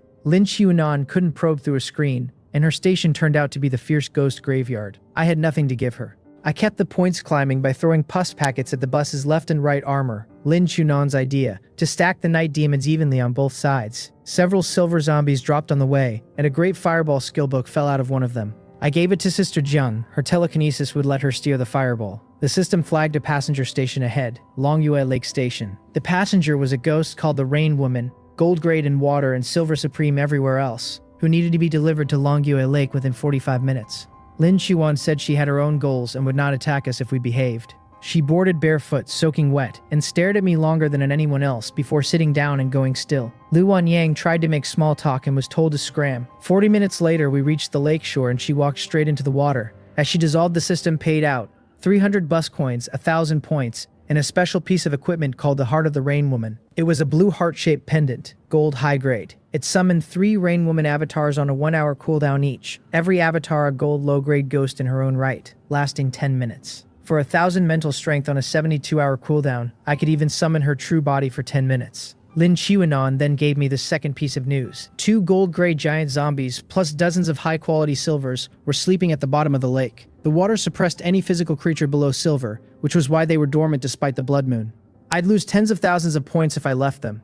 I summoned the 3 avatars, asked permission to clear the lake, and Late Mother possessed me. The chill spread through every bone. I was spiritualized, my mental strength jumping from 2,200 to over 2,700, my body floating like one of the avatars. We dropped through the water. The giant zombies were just lying there. I blew the first one's head apart with the bridal veil's beam. The avatars took the second. Both dropped silver supreme treasure chests. With time left on the clock, I lit the corpse burning lighter and used Incinerate All. Golden ghost fire spread through the lake water, burning everything until the water finally smothered it. The system informed me I had earned my first point of curse, a new attribute that increased the chance of encountering fierce ghost passengers and ghost roadblocks. Above 100, curse the ghosts encountered would grade up by 1 tier, worth tracking. Inside my head, Late Mother's voice purred, asking why we shouldn't elope and stay at the bottom of the lake forever. My body kept swimming for the surface. She admitted, eventually, that it was a joke. She had never taken control. I wasn't laughing. When the 10 minutes ran out and she emerged from my body, I gave her one cold look. She threw herself into my arms in tears, swore she would never joke like that again, and pledged in the most binding voice she could manage that she would obey her husband for the rest of her existence. The chests yielded a gold ultimate grade teleportation scroll, a one-time use that snapped me and any nearby passengers back to the bus. 2 skill books, sky-opening palm for Li Royale and Mount Tai press for Jiang Kek, and a gold low-grade golden AK-47 with infinite ammo. I kept the AK and an iron ingot synthesis table I had just unlocked, and listed iron ingots on the trading market at 4 bus coins apiece, undercutting every other vendor. Over 100,000 bus coins poured in by morning. For about 2 hours, the bus held world number 1, until Major General Li Luzhen's guard the Great Wall jumped past us with a 30,000 point spike. He had killed something gold grade in 1 strike. Far away on a fog-blanketed stretch of highway, Li Jun, S-rank golden light flicker with 200 starting constitution and 100 starting mental, his deputy Wu Gang carrying A-rank radar, had punched a beam of golden light through the fog and pierced the true body of a vengeful ghost hidden among countless ghostly clones. His passengers were old men, sick women, sleeping children, refugees other buses wouldn't take. After he killed the ghost, his own bus stalled. The lights died, the fuel gauge died. He had used ignition 2 hours earlier. He turned around and looked at his passengers with red eyes. The story cut away there. I lit a ghost candle to deliberately attract more fierce ghosts so the points would keep climbing. 3 more soul-snatching ghosts came. We killed them all without effort. Lin Chuan called it before the candle finished burning. A ghost roadblock and a passenger station 10 kilometers ahead, both carrying gold-gray ghosts. Flying ghost head on the roadblock. Drowned ghost on the station. I sent 2 Rainwoman avatars up the road to deal with both. And they did, returning with a soaked black raincoat called the Raincoat of Non-Drowning. It only buffed mental strength while the wearer was in liquid, useless to me, perfect for the Rainwoman. I gave it to her avatar before it dissolved. She smiled, took it, and vanished into a puddle. Lin Chuan told me later that the Rainwoman had been embarrassed to ask but had really wanted that raincoat. Favorability up. Going through the roadblock zone, the bus stalled anyway, even though the ghost was already dead. Lin Chuan worked out that the road segment itself caused stalls, not the ghost. The stall was only 7 minutes, under our 20-minute safety window now, and we coasted through on Liu Xiaoying's repair speed. I traded my last sticks of ghost-repelling incense to Lin Bufan, an S-rank ghost master who could mass-produce supernatural items if he had a template, for 2 more ghost candles, and kept farming. In the back, Wang Jiachi was working on Jiang Xiaochen, telling her the rest day was coming and that if she didn't confess to me before Luo Xiaoxie or Chen Tong'er, she was going to lose. The system, as if reading the room, helpfully posted an internal popularity ranking. Lin Chunan, Li Royao, Late Mother and Liu Xiaofeng at 100 points, Liu Xiaoying at 99, Zhang Keke at 97, Luo Xiaoshu and Yang Jiaxin at 96, Wang Jiaqi at 95, Su Yuer and Sister Jiang at 93, Chen Tong'er at 92, even the Rain Woman at 90. Yang Jiaxin spent the rest of the night working up courage. By the time the sun rose and the second blood moon ended, we sat at 156,000 points. Guard the Great Wall came in second at 93,000. The Seagull Task Force took third with 75,000. Survival rate globally was 56%. About 1 billion people had died over the night, but the Heavenly Tao insisted that was 4% better than the first time. Perfect difficulty calibration.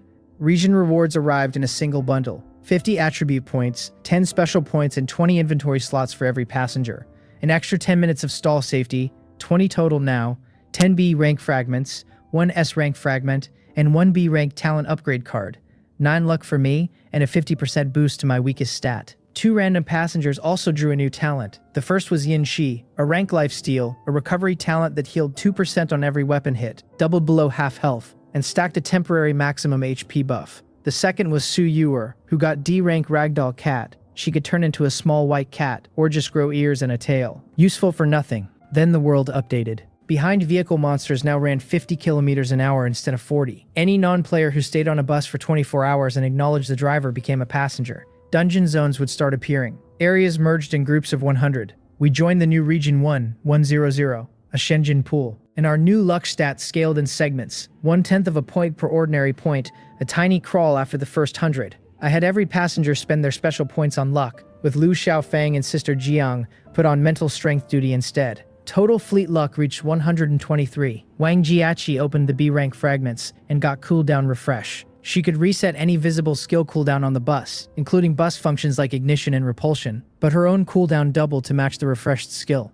Refreshing ignition, 72 hours, put her out for 6 full days. We banked the B-rank upgrade card for later. Account stood at 160,000 bus coins. I spent the rest day stripping and rebuilding. Bus armor jumped from manganese steel platinum to diamond grade with heat resistance and lightning protection. Tires went diamond, energy use down 100%, and top speed up 10 kilometers per hour. Glass went diamond in one way, invisible from outside, transparent from within. Suspension and brakes went gold. 2 MP5 firearm modules joined the 4 plants and 2 shooting platforms on the roof. The bus level itself jumped to level 8, 100 meters by 25. 3 full floors with the 3rd floor a dimensional space. Top speed 140 kilometers per hour. Durability 80, 20-minute stall safety. The level up dropped a steel synthesis table blueprint, a new bus function called repulsion on a 12-hour cooldown that knocked everything back, and 10 free attribute points for every passenger. I bought 24 new bedrooms. Every classmate plus late mother and the 3 female tyrants got her own private upgraded room. Level 4 for the talented, level 3 otherwise, level 6 for Lu Xiaofang because of her potions, level 1 for the unfilled 50th slot in case someone interesting boarded later. 4 shower rooms upstairs, and 2 laundry rooms with washers and drying rooms. Central air conditioning that doubled as a dehumidifier. Ergonomic seats stacking 10% recovery for stamina and mental. Gold grade reinforced sleeper for the driver's chair.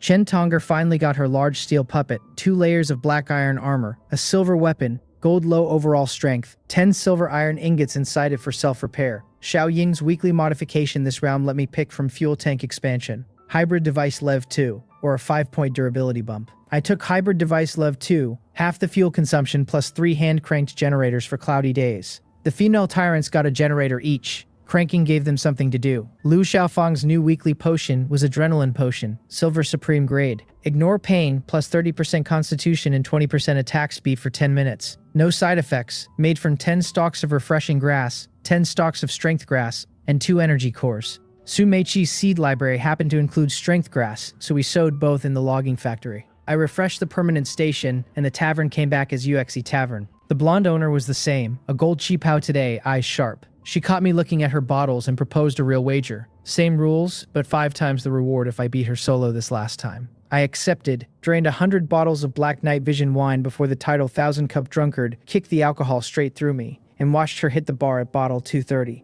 She forced herself sober afterward and kept her promise. 1,500 bottles to take home, plus her name. Chin Dromian, pour the wine and to sleep. She was the local administrator and had been alone at this station for 2 years. Lin Chuanan watched the exchange and informed me, much later, that I should not visit Chindromian every day. She was lonely. If I came too often, she'd serve garbage wine. If I came every other day, she'd bring out the good stock to keep me coming back. The trick was to make her wait. A man in District 12 named Xiao Xiaolong tried to assemble a 4-bus convoy of S-rank players in our merged region. He politely invited me to join, under his command. The world chat cackled at him. He went quiet. My old contact Su Meiqi messaged not long after. Her bus had been hit by a ghost roadblock during the blood moon. 2 long stalls, 5 girls left out of 40 plus. She wanted to come aboard with what remained. I checked with the class. The only reservation was about strange men, but there were no men left on her bus. I told her to meet us at the next service area. We rolled into UXC service area at noon. Acid rain still kept the lots empty. Li Ruoyao and Lin Chuan were eating in the food hall when a ragged group of abandoned passengers, old, sick, missing limbs, tossed off other buses approached and asked to be taken aboard.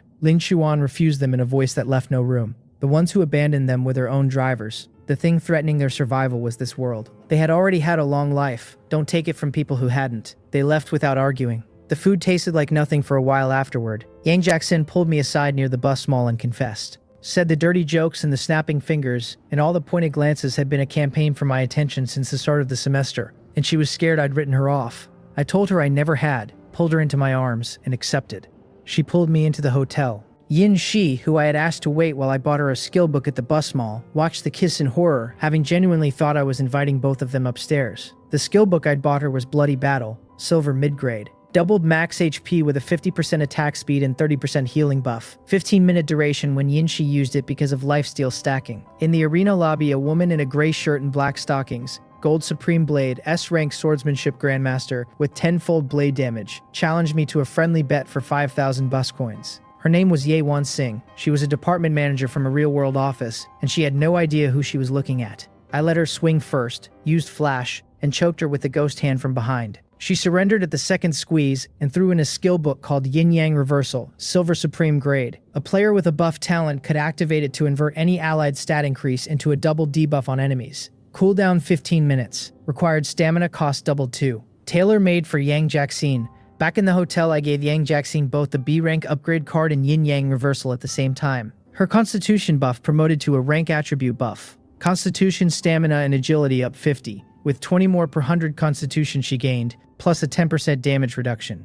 Useful for me, useful for Li Ruyo. Useful for everyone. Stack it with Yin Yang Reversal and she could blast 100 points off an enemy's Constitution and add 20% damage on top of it. For drivers and percentage boost players, the effect would be catastrophic. Su Meiqi's bus pulled up at the lot entrance. 5 girls climbed out into the rain. Su Meiqi, S-rank ice element with an ice element module card stacked on top. Gold mid-grade elemental coat that boosted her elemental damage by 60% for normal players or 120% for elemental talent users. Gold high-grade elemental spirit staff that doubled as a spirit tool against ghosts. Lin Zihan B-rank gigantification, same as Jiang Xiaochen. Gao Lan, the tall one, A-rank self-healing recovering 20% per second. Yen Rong, the short one in glasses with the strategist's brain. And Xiao Jingyu with the twin tails. Lu Xiaoying decomposed Su Meiqi's bus on the spot. The entire vehicle vanished and turned into a single bus heart, our fifth. Su Meiqi handed over 30,000 bus coins from her balance. We drove away as a group. Over the next 24 hours, the bus quietly registered Late Mother, the 3 female tyrants, then Su Meiqi's group as official passengers. Late Mother was so happy she nearly wept. Su Meiqi kept her driver's constitution doubling privilege as a special concession from the Heavenly Tao, a small reward for protecting 4 passengers through her bus's wipeouts.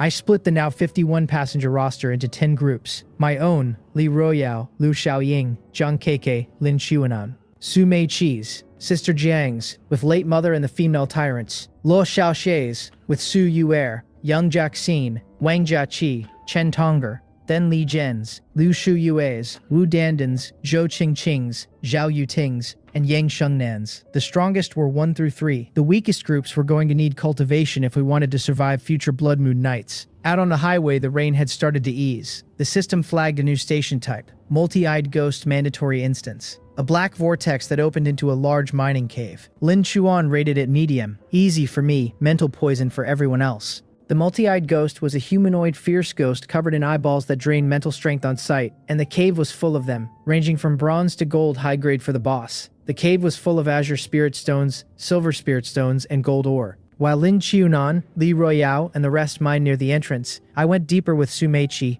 eyes shut, holding my hand for navigation. And Late Mother, wave after wave of multi-eyed ghosts came out of the walls. Su Meiqi froze them in sheets and I cleaned up with the golden AK and ghost hand. The boss, a true gold high-grade multi-eyed ghost, never showed itself. Lin Chuanan said the cave bottomed out so deep that her divine hint couldn't reach. Her sixth sense said, "Ask the Rain Woman directly." I burned 1,000 mental and summoned the Rain Woman's true body. She was almost shy when she materialized. Her only condition for helping was that if anyone or anything ever bullied her later, I would help. I told her I'd help her even without the favor. She smiled, dimples and all, and Longye Lake water began to pour into the cave from her hands. The water suppressed every multi-eyed ghost wherever it touched. She tracked the boss to the bottom of the cave, killed it with 1 stab of her umbrella, and returned with a treasure chest and 4 scarlet ghost eyeballs. I told her to keep 2 as compensation. She took them, smiled the dimple smile again, and dissolved into a puddle. Late Mother possessed me again and I cleared every suppressed ghost on the way back. Server-wide announcement. First dungeon clear in Region 1, 100. Reward, a gold ultimate grade skill book called Divine Quality Exchange. Swap your constitution and mental strength values. 10-second cooldown, hard cap of 2,000 on either side. Made for Li Ruoyao, who had been weakest against ghosts because of her low mental. Now she could just swap and become a ghost killer at will. She kissed me publicly for it. Final tally from the cave, 4,000 iron ingots, mostly common and black iron, hundreds bronze, dozens silver. 600 azure spirit stones, about 100 silver spirit stones, and 13 gold spirit stones. The silver and gold stones now met our requirements for upgrading the bus to level 9, plus around 700 ghost eyeballs. The female tyrant equipped a gold-grade ghost eyeball in each socket. A burst of golden light upgraded her quality outright. Constitution 1200, Agility 400, Stamina 400, Mental 500, plus a ghost eye skill that subtracted 300 mental and stunned anyone below platinum for 3 seconds on a 1-minute cooldown. The other 2 female tyrants got silver ghost eyes. Chen Tong'er's puppet got a gold eye, with everyone wearing 2 layers of black iron armor, and the female tyrant wearing 3 with a slight agility hit. Our melee front had become catastrophically dangerous. On the trading market, I sold the spare ghost eyes for 10,000 buses behalf. Asked about side effects, told me afterward that swapping eyes hurt like hell. Gave him 150 mental and partial spiritualization on his weapon, but added 1 curse per eyeball to his ledger. 2 points of curse is nothing, he said, and kept buying. He treated curse like a feature, not a bug. That was a clue. Lin Bufan bought another stick of incense in trade. The synthesizer cycled. 400 coins became thousands. That night, Late Mother stopped me at her bedroom door, looking small. She had made up her mind. She was my wife and she wanted to be a wife in every sense. I asked if she was sure. She said yes. The others were just girlfriends. If girlfriends could, a wife could too. Her body was cold and weightless. The next morning, she was still calling me husband with a small flush of color in her face. I had to remind her that Li Ruoyao was her elder sister, not a junior. She conceded reluctantly, only when I mentioned the ghost binding rope. Yan Rong, the strategist of Sumeichi's group, showed up at Sumeichi's door that same night and bluntly told her that intimacy with me was the path to inner circle resources, that Liu Xiaofeng and Liu Xiaoying had been cultivated past anyone with similar talent for the same reason, and that she was wasting her chance. Sumeichi hesitated. So did Wang Jiaqi, alone in her room looking jealously at Yang Jiaxin, who was bragging next door. So did Sister Jiang, pacing alone, holding the ghost binding rope, walking past late mother's door several times, before turning back. So did Chen Tong'er, alone on night watch. I noticed nothing. On my second visit to Qin Dromian on Lin Xunan's prescribed every other day rhythm, Qin Dromian was visibly relieved that I had come back at all. She had waited the entire previous day. She brought out 5 organs vitality wine, golden enhancing organ function, and adding 2 constitution per 10 bottles up to 20. I drained 115 bottles before she fell over the bar. She gave me 500 bottles to take home. I gave a bottle each to the human classmates. For late mother, Lin Hunan suggested using the ghost binding rope to materialize her, then feeding her a bottle. The constitution gain converted into mental strength gain on the way back into spirit form. 2 points each. Useful loophole. Mid-afternoon, mid-rain, a stalled bus blocked the road. Ragged players outside waved for help. Lin Qiwan saw the firearms stuffed into their backpacks and told us not to use repulsion. Their driver was Lin Xin, A-rank bus bane, a talent that doubled the attribute points, and bus hearts dropped from any bus the holder wiped out, and that detected distance to the nearest bus. She was paired with another A-rank Heart Force vehicle mastery, which let one of her crew consume bus hearts to gain 20 random attribute points each. No upper limit. They had been highway pirating since the start. They unloaded everything they had at us. RPGs, AKs, M4s, and the diamond armor didn't even chip. 2 roof MP5s and 4 corpse-eating plants gunned half of them down. Sumeichi froze the rest before they could board their own bus. Lin Xin tried to surrender, offered herself in any role, claimed her bus-bane talent would be valuable. If I kept her. I crushed her head with the ghost hand. We finished the rest. The system rewarded a complete no-loss wipe. 5 attribute points each, plus their bus turned ownerless and decomposed for 60 bus coins and 1 bus heart. That made our 6th bus heart. Their backpacks held 30 Desert Eagles, 13 AK-47s, 7 M4A1s, 5 infinite ammo gold-grade Gatling guns, 3 infinite ammo gold-grade rocket launchers, and a gold mid-grade permanent blueprint for universal bullets that consumed iron ingots instead of casings. 500 units of pork and beef in cold storage, fresh vegetables.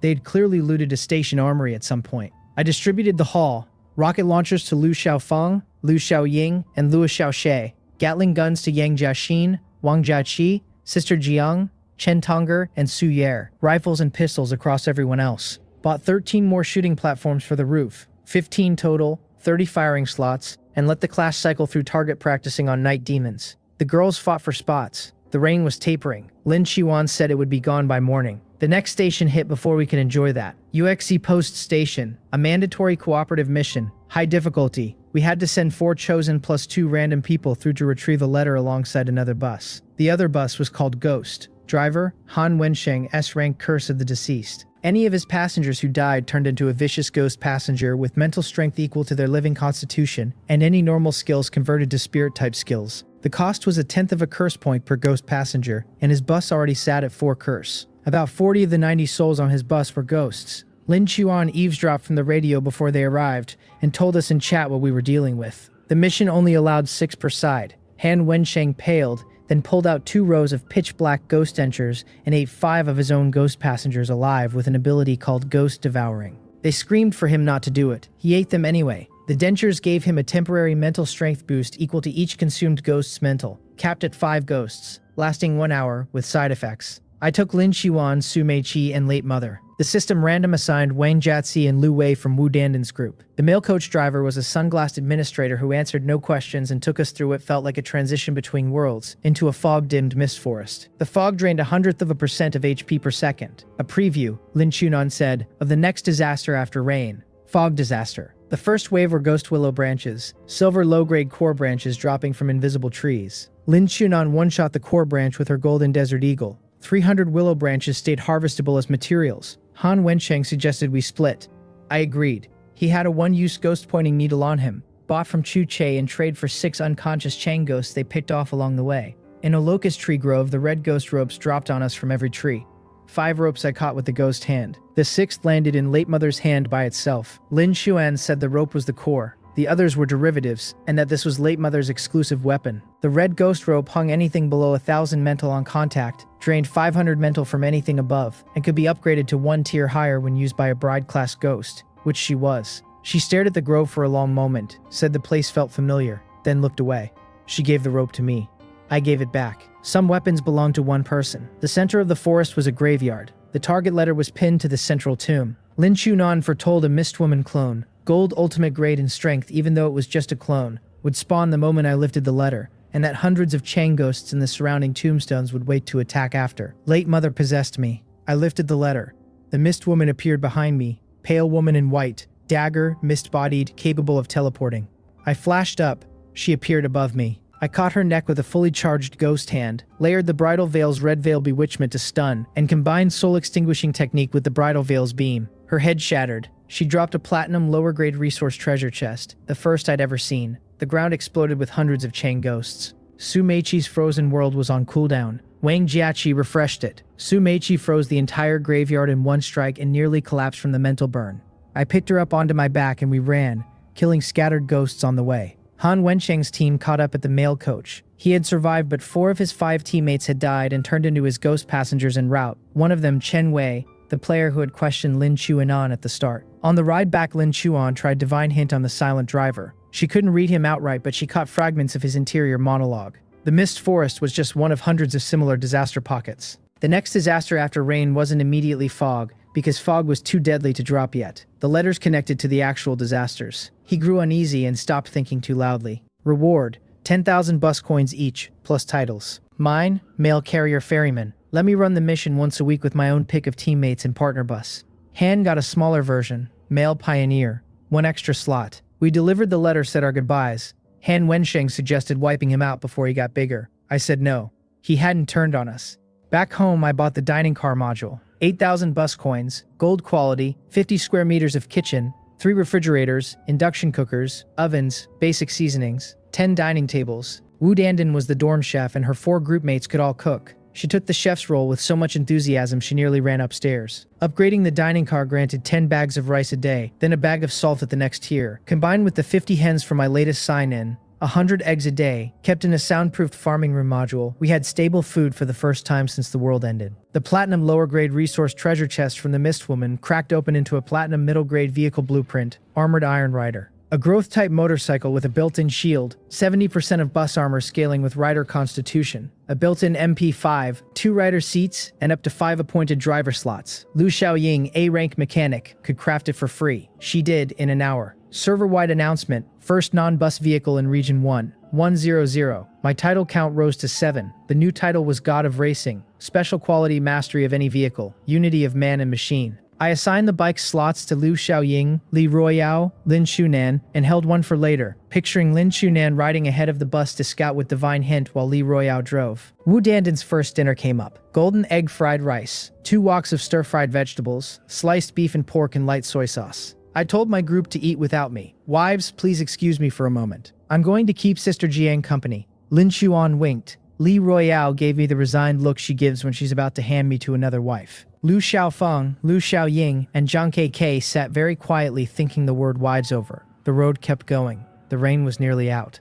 Late mother sat next to me at the driver's seat and didn't say a word about anything strange. Outside, somewhere past the horizon, the next disaster was already getting ready. After late mother sat down beside her, Sister Jiang lasted about 3 minutes before assuming I was hitting on her. She had been working herself up over our breakfast for hours. I'd only sat down to keep her company, but the way she stammered out that becoming her boyfriend wouldn't really be appropriate. Counselor and student, all that made me realize she'd already pictured the whole thing in her head. I told her she was reading too much into it. Her face went red and she didn't speak for the rest of the meal. Lin Chuan watched the entire performance through Divine Hint and bit the inside of her cheek to keep from laughing. Lu Xiaoying took me to the 3rd floor for the weekly mechanic modification on the Armored Iron Rider. The choices were bullet combustion, bullets ignite and spread fire to up to 5 nearby enemies, or bullet penetration, pierce 3 units. I took combustion, 11,000 bus coins and 10 burning potions, and the motorcycle's MP5 rounds turned into rolling fire. After that, I took Lin Chunan out for a scouting ride. The bike's blue-white shield held against acid rain,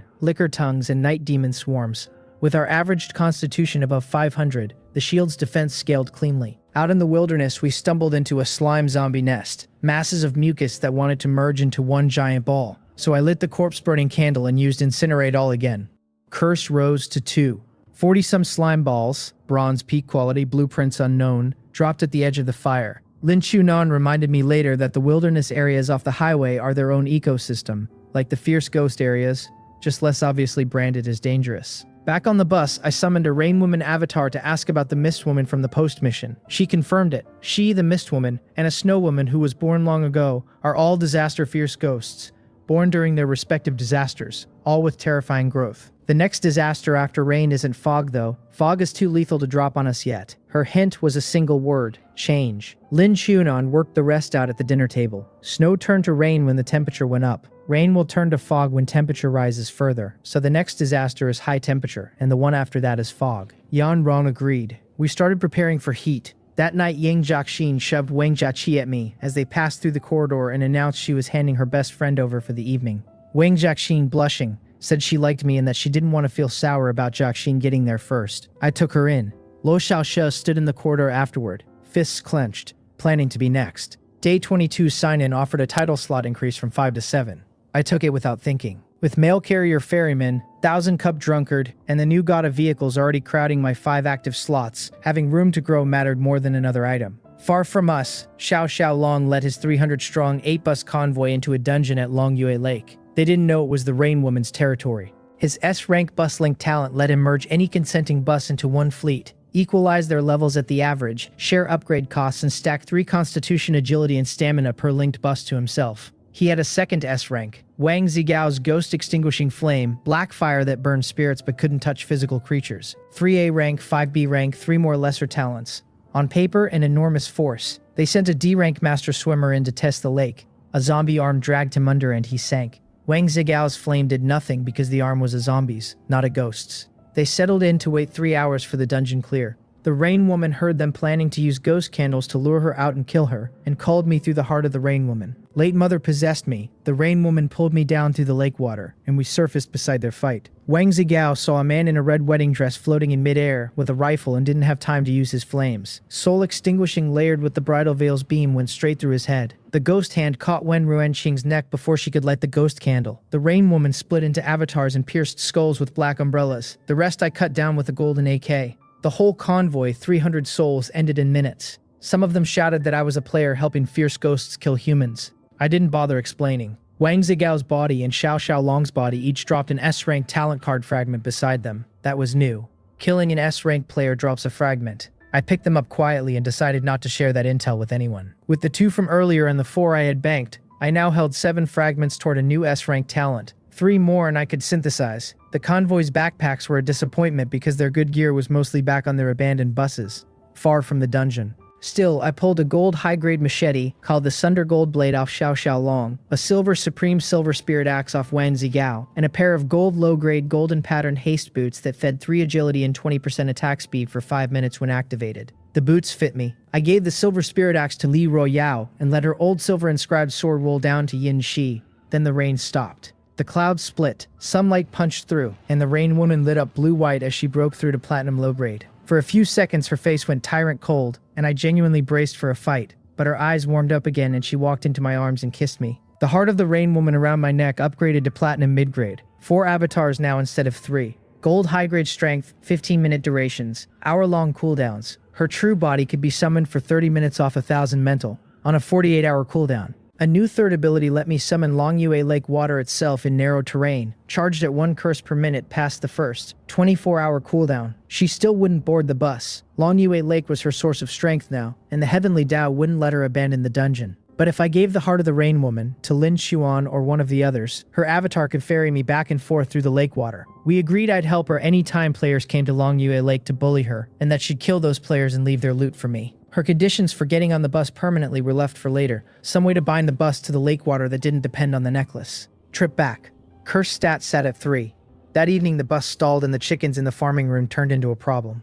They wouldn't fit in the personal backpack because they were alive. So I shoved them into rice sacks, listed them on the bus mall at 100,000 bus coins per bag, and used the trade post slots as free temporary storage. Other drivers saw it and figured out the trick. We got off and cleared a 100-meter radius around the bus during the 1-hour stall. 3 female tyrants and the puppets in front, Li Royao with sky-opening palm clearing the middle, Su Meiqi freezing flanks, the rocket launcher girls, Liu Xiaofeng, Liu Xiaoxue, bombing the back. Almost a 100-meter sweep. A black iron treasure chest in the hall dropped 2 common quality skill upgrade cards. I gave one to Li Ruoyao for her enhanced strike, now black iron, and one to Lu Xiaoche for Willowwood entanglement. The chickens came out of the bus mall alive and slightly traumatized. Day 23 sign-in had a cursed permanent station option. 1 curse per visit, with terrifying entities likely inside. I took it. The result was the Moon Spirit Pawn Shop, a station with a faceless shadow shopkeeper behind a counter stacked with yellow papers. The deal: pick a paper, the front says the reward, the back says the task.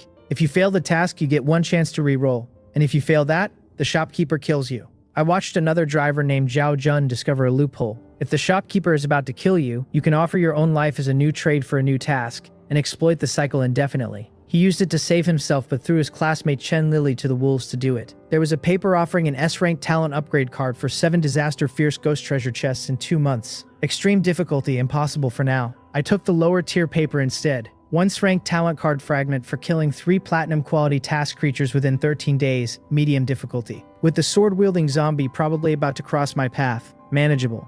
I now held 7 S-rank fragments, 3 more and I could build a new talent. Visited Qin Zhuomian afterward.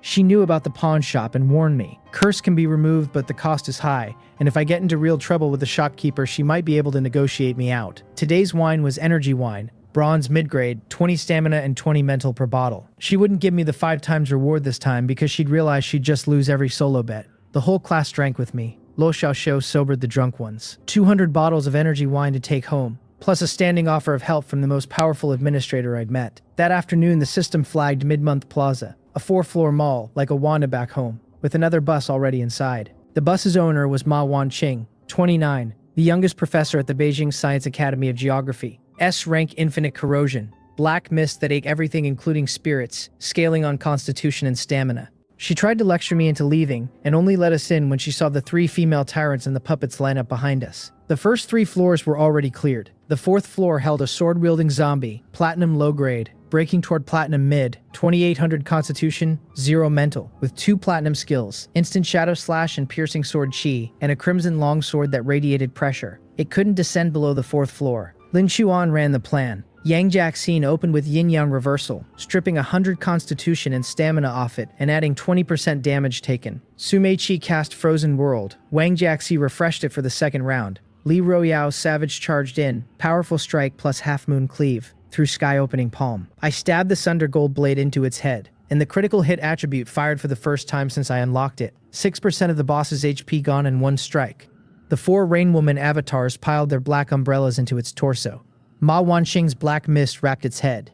Jiang Ningyue threw a greater fireball when control broke. The sword wielder tried to use piercing sword chi on Li Ruoyao. She summoned a paper effigy that ate the strike. The wall behind her split open. She lost 1 curse for using the skill. I blocked the next strike with the Sunder Gold blade and the impact cracked it almost in half. Late Mother's Reg Veil bought time. The final ghost hand piercing its head landed exactly 15 seconds after the start, just as it was about to use instant shadow slash. Dead. The corpse dropped a platinum low-grade resource treasure chest, the bone sword of the dead. Platinum low-grade virus on hit deters every zombie below platinum. And sword wielder's dead bones, platinum quality material that fed to a sub-platinum physical creature 100 at a time, would transform it into a new sword wielder. We had 30-some bones. I gave Ma Wanqing 8 as her share. The chest opened into the bone spear, matching the sword given to Li Ruoyao. The piercing sword chi skill book, platinum low-grade 18-second cooldown. I learned it myself. 20 gold vein stones, and over 500 silver vein stones. With those, plus the silver spirit stones from earlier, the bus's level 9 upgrade requirements were finally complete.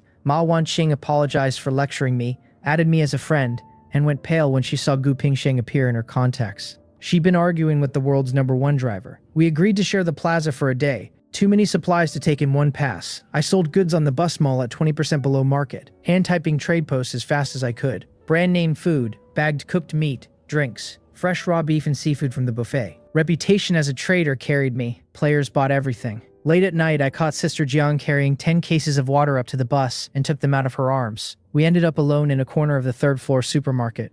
I held her hand. She glanced around. I leaned in and she said don't, so I let go and picked up a stack of cereal boxes from the floor instead. She stood there with her eyes closed for a second longer than she needed to. Walking away, she finally said, "After the Blood Moon Day, find me." Lin Chunan and Li Ruoyao were watching from behind a shelf the entire time. Lin Chunan whispered to Ruoyao what Sister Jiang had actually been thinking.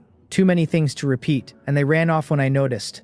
Day 24 sign-in dropped a gold mid-grade spiritual thunderstrike skillbook. 3-second stun against gold or below, 4 against spirits with extra 50% damage. 20-second cooldown. Made for Li Ruoyao now that she had divine quality exchange. She finally had a way to spend her swap 2000 mental on actual ghost-killing damage. The bus rebuilt. Bus heart count crept up to 5 after Lu Xiaoying decomposed Su Meiqi's old bus. I pushed the bus to level 9, 120 by 30 meters, 3 full floors plus a dimensional fourth, top speed 150 kilometers per hour, durability 90-20 minute stall safety. The level up function was refresh, a 96-hour cooldown that resets every other bus function including ignition. Then I bought the 4-story bus blueprint, then the 5-story, 40 warehouses up the sidewalls of the 4th floor, all upgraded to silver. The 5th floor too, mostly empty until we had time to fill it.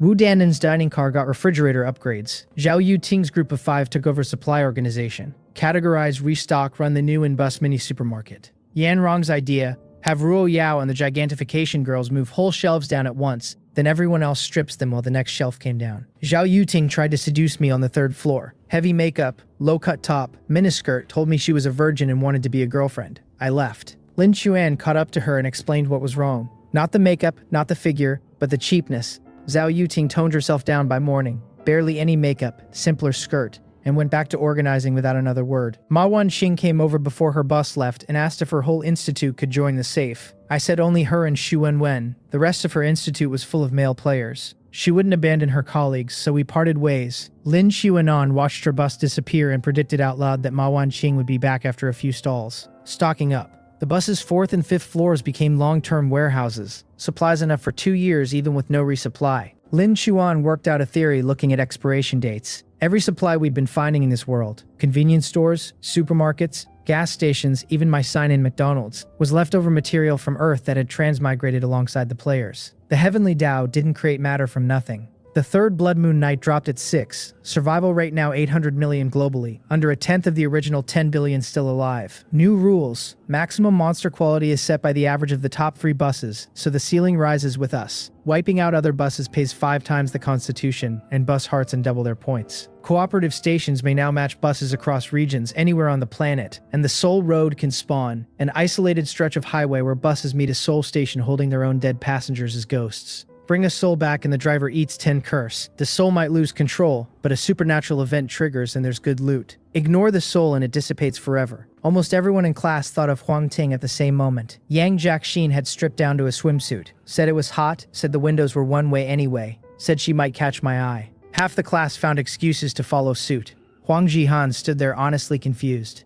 First major encounter, a Titan zombie, gold ultimate grade 3500 constitution, 7 or 8 meters tall. Lin Shunan looked through it and saw a platinum low-grade possessing ghost king inside, a soul-bound parasite that couldn't change bodies once chosen. Its presence gave the zombie's body partial spiritualization. That meant my instant ghost barrier breaker title. Collision damage doubled against spiritual entities. In exchange for 1 curse per gold or higher kill, would actually apply to a physical creature for once. Plan. Pre-attack with everything spirit side, then ram with acceleration plus the spiritualization function plus the title. The pre-attack landed in 1 beat. Soul Extinguishing, Ghost Hand, Red Veil Bewitchment, Icebird Impact, Spiritual Thunderstrike, Li Ruoyao, 2000 Mental via Divine Quality Exchange, Yang Jiaxin's full debuff, Zhang Keke hit the gas, the bus phased halfway into a spirit and rammed 300 kilometers an hour. The Titan zombie exploded apart with the possessing Ghost King crushed inside it. 300,000 points for the supernatural event tier kill plus the zombie itself. World number 1 by a margin so wide it embarrassed the rest of the leaderboard. The drops were absurd. A platinum low-grade chest with 2B ranked talent upgrade cards inside. I gave 1 to Zhang KK, Gigantification to A rank, max 5 times size, 5 times constitution, lower stamina cost. And 1 to Wang Jiati, cooldown refresh to A rank permanent refresh, can permanently have any 1 skill or function's cooldown into a 2 charge stored format, locks her out of her own talent for a week per use. Wang Jiati shouted, "Class monitor husband I love you," in front of everyone. Zhang KK followed, weakly. Half the class cheered. Chen Tonger and Lin Zihan stood quietly in the back recalculating their odds. Wang Jiaqi spent her first permanent refresh on the refresh function itself, meaning we now get 1 refresh charge every 48 hours, can store up to 2. Stack that with ignition and we can press ignition 4 times in a row in an emergency. The gold ultimate grade chest opened to a permanent skill book. Power of the Nether Titan. Gold mid-grade. Doesn't disappear after being learned. 3-hour learn time. 100-second cooldown. Removes all negative status on use, then enhances the next 3 attacks with Titan power, making each one capable of damaging spiritual entities even from non-spirit weapons. Every passenger on the bus could learn it, including Late Mother and the female tyrants. 8 a day, 3 hours each. The whole class would have it inside a week. Li Royale went first. Then the Soul Road opened. Bus quietly transitioned into a black sky and a black wilderness. Lin Qiunan called it. 10 minutes later, a station, and on the steps, Huang Ting. Her face had gone properly dead. The pawnshop yellow paper had taught us that bringing a soul on board adds 10 curse, but killing a soul drops loot, and Lin Qiunan's hunch said this kill would pay better. We stopped the bus. Huang Ting stood there and started complaining that Lin Qiuan should apologize to her. A transparent ghost, gold low-grade materializes only when attacking, appeared next to her to ambush us. Jian Ningyue ghostbound it, Li Royale spiritual thundered it, and a gold treasure chest dropped. Then the ghost hand crushed Huang Ting's skull while she was still mid-sentence about Sister Jiang saving her. 2 black sticks of wandering soul incense fell beside her body. Gold low-grade Ghostmaster craft. Light it next to a corpse and the dead person's soul returns under your command, for up to 10 minutes. Lin Qiunan was right. A C-rank fragment couldn't compete with that. Down the highway, similar moments were playing out on other buses. Most ignored the soul stations. A few drivers stopped to bring back loved ones, and at least one of them was instantly torn apart by a powerful ghost ambushing the soul. Ma Wanqing's bus reached a soul station holding her late student Lu Tao. She steeled herself and drove past while one of her younger researchers begged for her to stop. Lu Tao's soul cursed her, then thanked her, then dissipated. She glanced at Xu Wenwen sitting beside her, and didn't say what she was thinking. The chat channel filled with foreigners' incidents. Chu Che ran into a Japanese bus at a cooperative mission, had a dispute, killed every one of them, and walked out with 25 attribute points and 5 bus hearts. Plenty of other drivers had similar stories. First-time encounters with foreign buses going south fast. A 15-minute stall while Zhang Keke was learning the new skill barely registered. Late Mother phased through a wall and yanked out a shadow ghost. Silver low-grade steals shadows from the living until the victim becomes a shadow ghost themselves. Li Royao's spiritual thundered it dead. Slaughter station after. Supernatural events constantly. Points crossed 450,000. Then the system flagged photo studio in the moon. A mandatory cooperative mission station. This time genuinely cross-region. Inside, a yellow-lit old building with a crowd that turned out to be Major General Li Lijun's guard the Great Wall. Li Lijun, S-rank golden light flicker in full uniform, with a gold cloak. Wu Gang at A-rank radar, his minor version of Divine Hint. Huang Jiqiang, S-rank steam emissary. High-temperature steam clones that evaporate spirits and physical creatures alike, scaling on stamina, duration, and constitution. Heat. 3 more A-ranks, plus a healing spell match for Luo Xiaoxue. 500 passengers in total, almost all refugees Li Luzhun had picked up from buses that abandoned them. Li Luzhun came up to me directly and called me Captain Gu.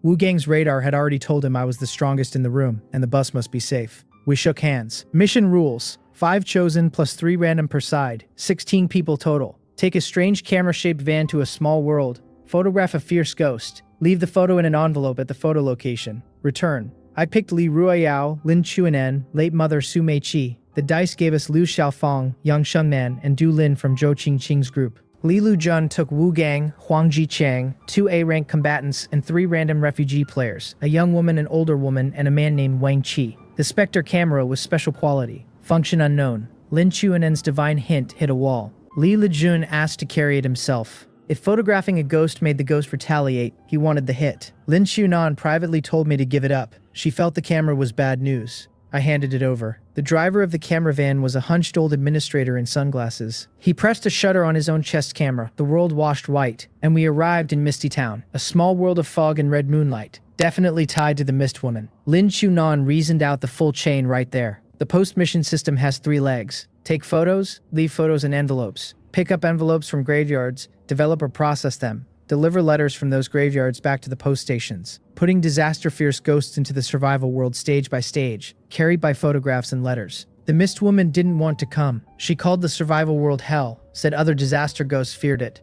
Why the Rain Woman had been so warm to me from the start clicked into place. She had wanted to gain a foothold here without being killed. The fog drained 0.01% HP per second. Manageable for us, dangerous for the refugees. Li Lijun took point for the Chang ghost waves with his golden light. Wu Gang's radar pointed us toward the strongest signature, assumption being the Mist Woman's true body. Half an hour in, the female refugee on Li Lujun's side suddenly drew a dagger and stabbed him. He blocked with golden light. Lin Qian had called it a heartbeat earlier. The woman had already been silently replaced by a Mist Woman clone, somehow swapped out under the fog cover. Li Lujun killed the false replacement. The old woman wept silently when she realized her colleague was already dead. The Mist Woman's voice rolled through the fog, complaining that we'd broken into her territory and she was simply defending herself. Then her clone vanished into mist, swearing to kill every one of us. She was right, in her own frame. We were the intruders. But mandatory was mandatory. Half an hour later, the older woman from Li Lejun's side was replaced too. Yang Shengnan came within a heartbeat of being the third.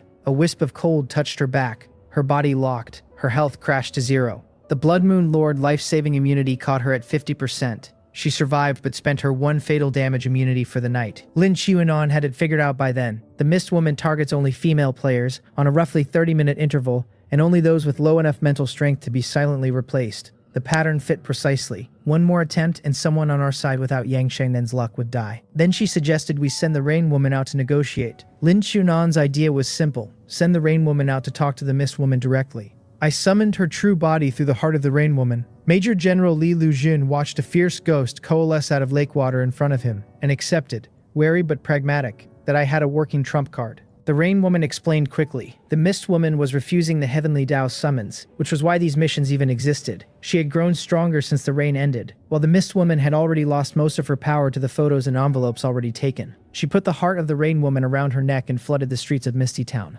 Chang ghosts dragged into the lake water became hers. The Mist Woman's clone appeared in the air, called the Rain Woman a ghost traitor, then fell silent when the Rain Woman coldly informed her that any disaster ghost who refused the summons would arrive in hell late and grow weaker for it. The Mist Woman walked out of the fog in person, platinum high grade in true form according to Lin Qiuan, though clone tier in practice given how much of her had already been stripped, and let Major General Li Lujun take her photograph. She glared the entire time.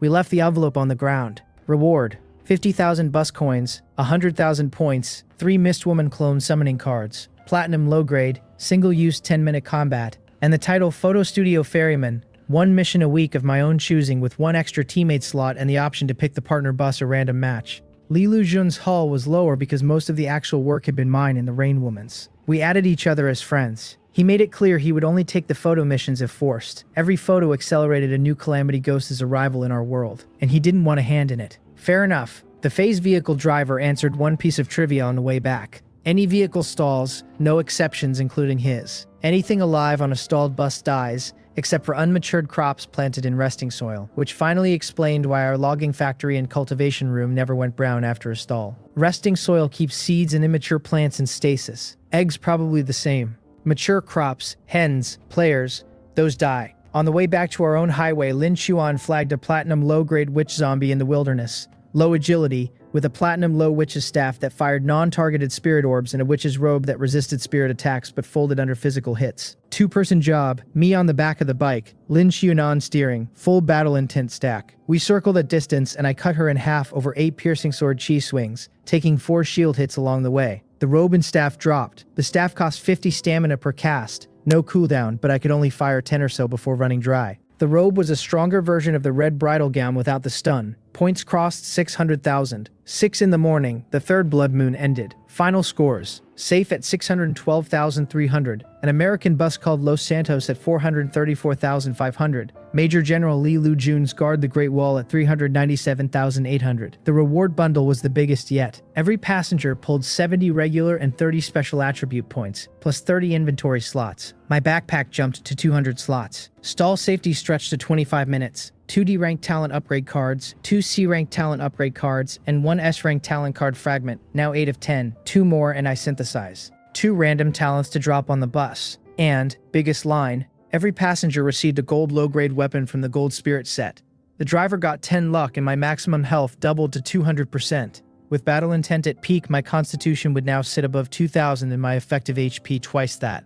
The 2 new talents were both useful. Sister Jiang drew A-rank gravitational control. Doesn't replace her telekinesis, stacks with it. She can pull anything toward her, scaling on constitution for physical and on mental for spirit. Stack the 2 in the control field doubles. Huang Zihan, of all people, drew B-rank flight, pure white wings. 3 times agility while airborne. Yang Jiaxin immediately suggested Sister Jiang ride Huang Zihan into the air, drag enemies up with gravity, and drop them. The 4 upgrade cards went to Lu Shumeng, immovable as a mountain to B-rank mountain suppressor, 400% constitution standing still, 100% passive boost moving, basically the same break as gigantification but anchored. Xiao Meng Qi, self-destruction radius 10 meters to 100 meters, still suicide unfortunately. Su Yuer, ragdoll cat to C-rank white shadow cat, doubled agility plus 10% constitution while transformed, and a fresh D-rank talent I synthesized for Chen Xiaoan and Li Zhen's group, then upgraded to C-rank blade edge, 5 blades growing from anywhere on her body, scaling with constitution.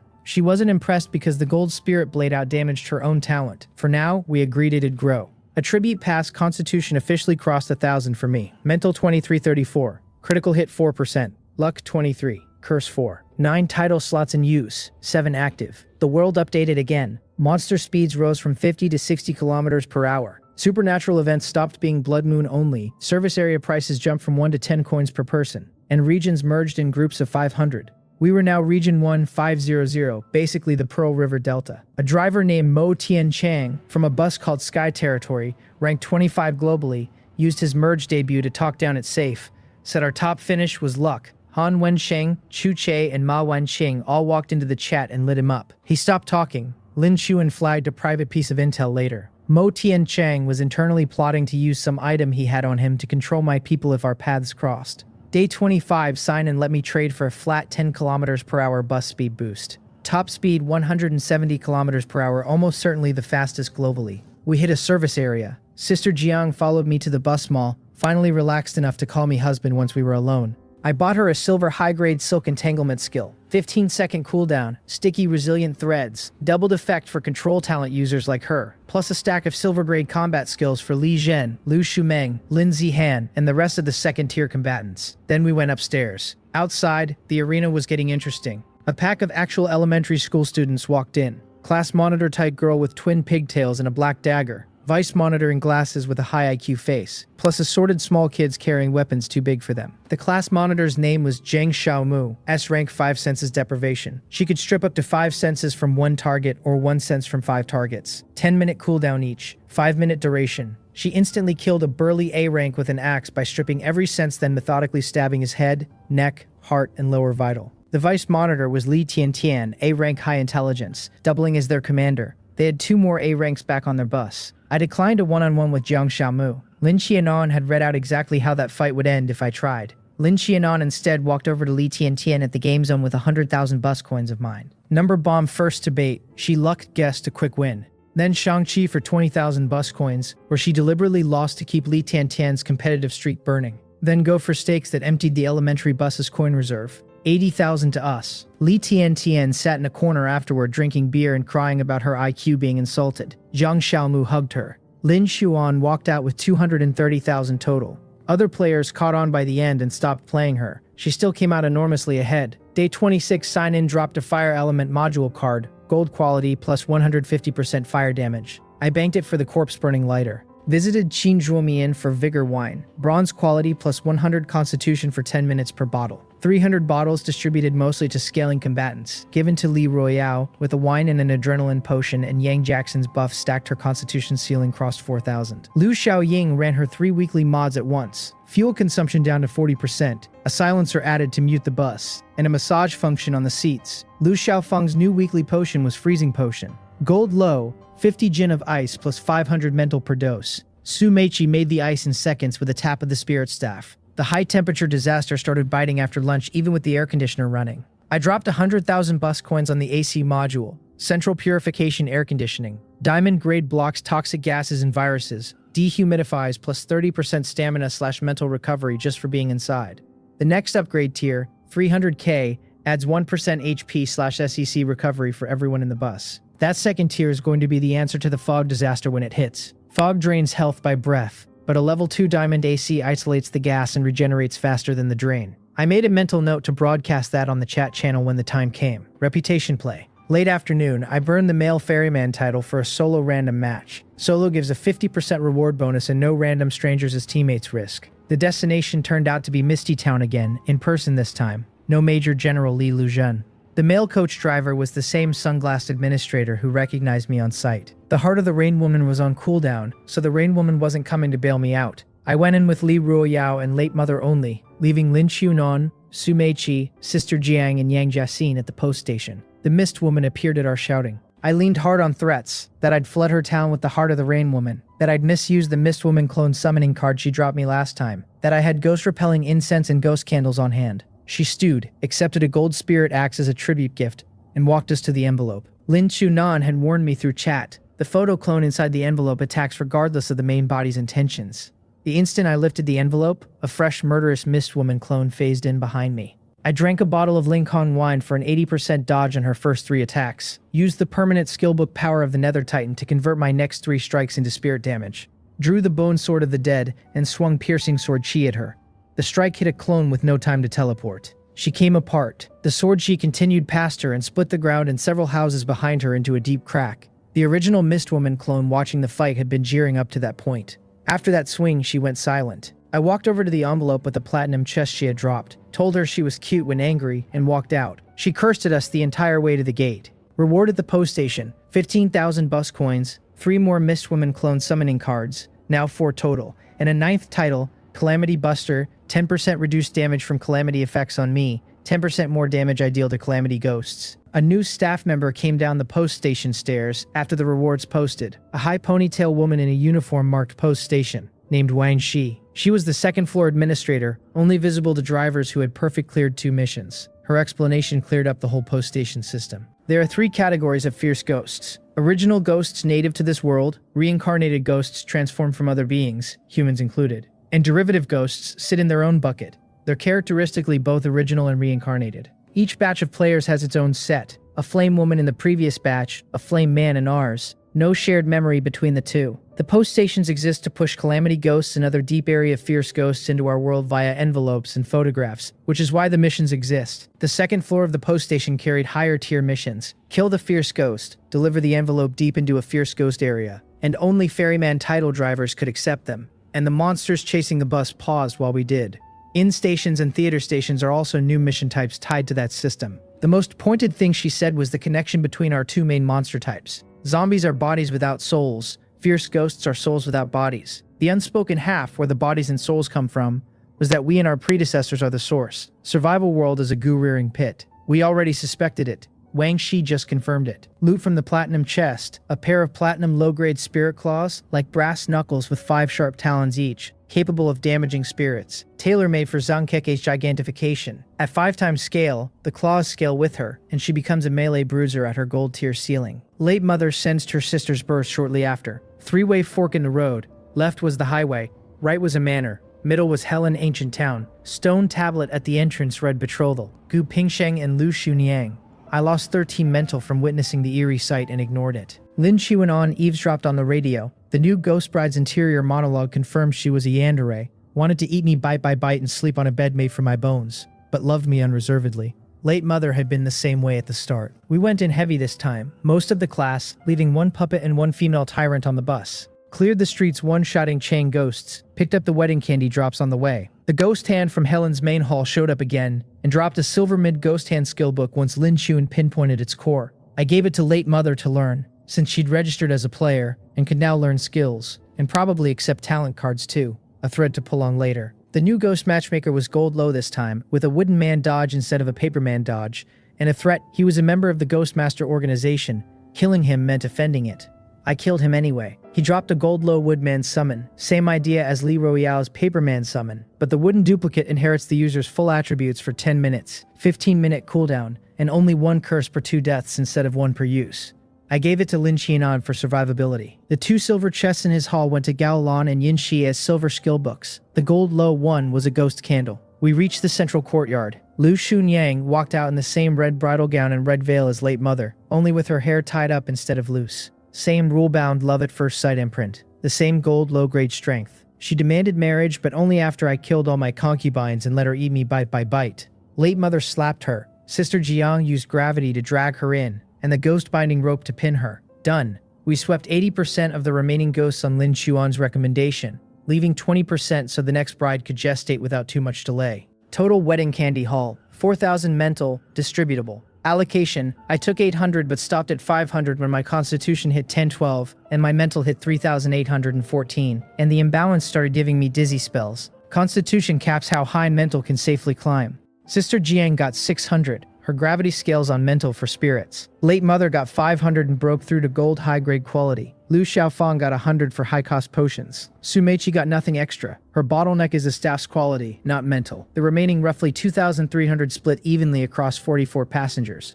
about 50 each. Back on the bus, Sister Jiang volunteered to drive while educating the bound Lu Xunyang in the passenger seat with telekinesis. Late mother sat alongside enjoying the show. Then I went to handle Lu Xunyang the way I'd once handled late mother. Talked her down, framed her resentment as a misunderstanding, pointed out that the betrothal gifts were always going to be mine in the end, that the ghost matchmaker was the one who attacked first, that if she truly loved me, she'd believe me over a stranger.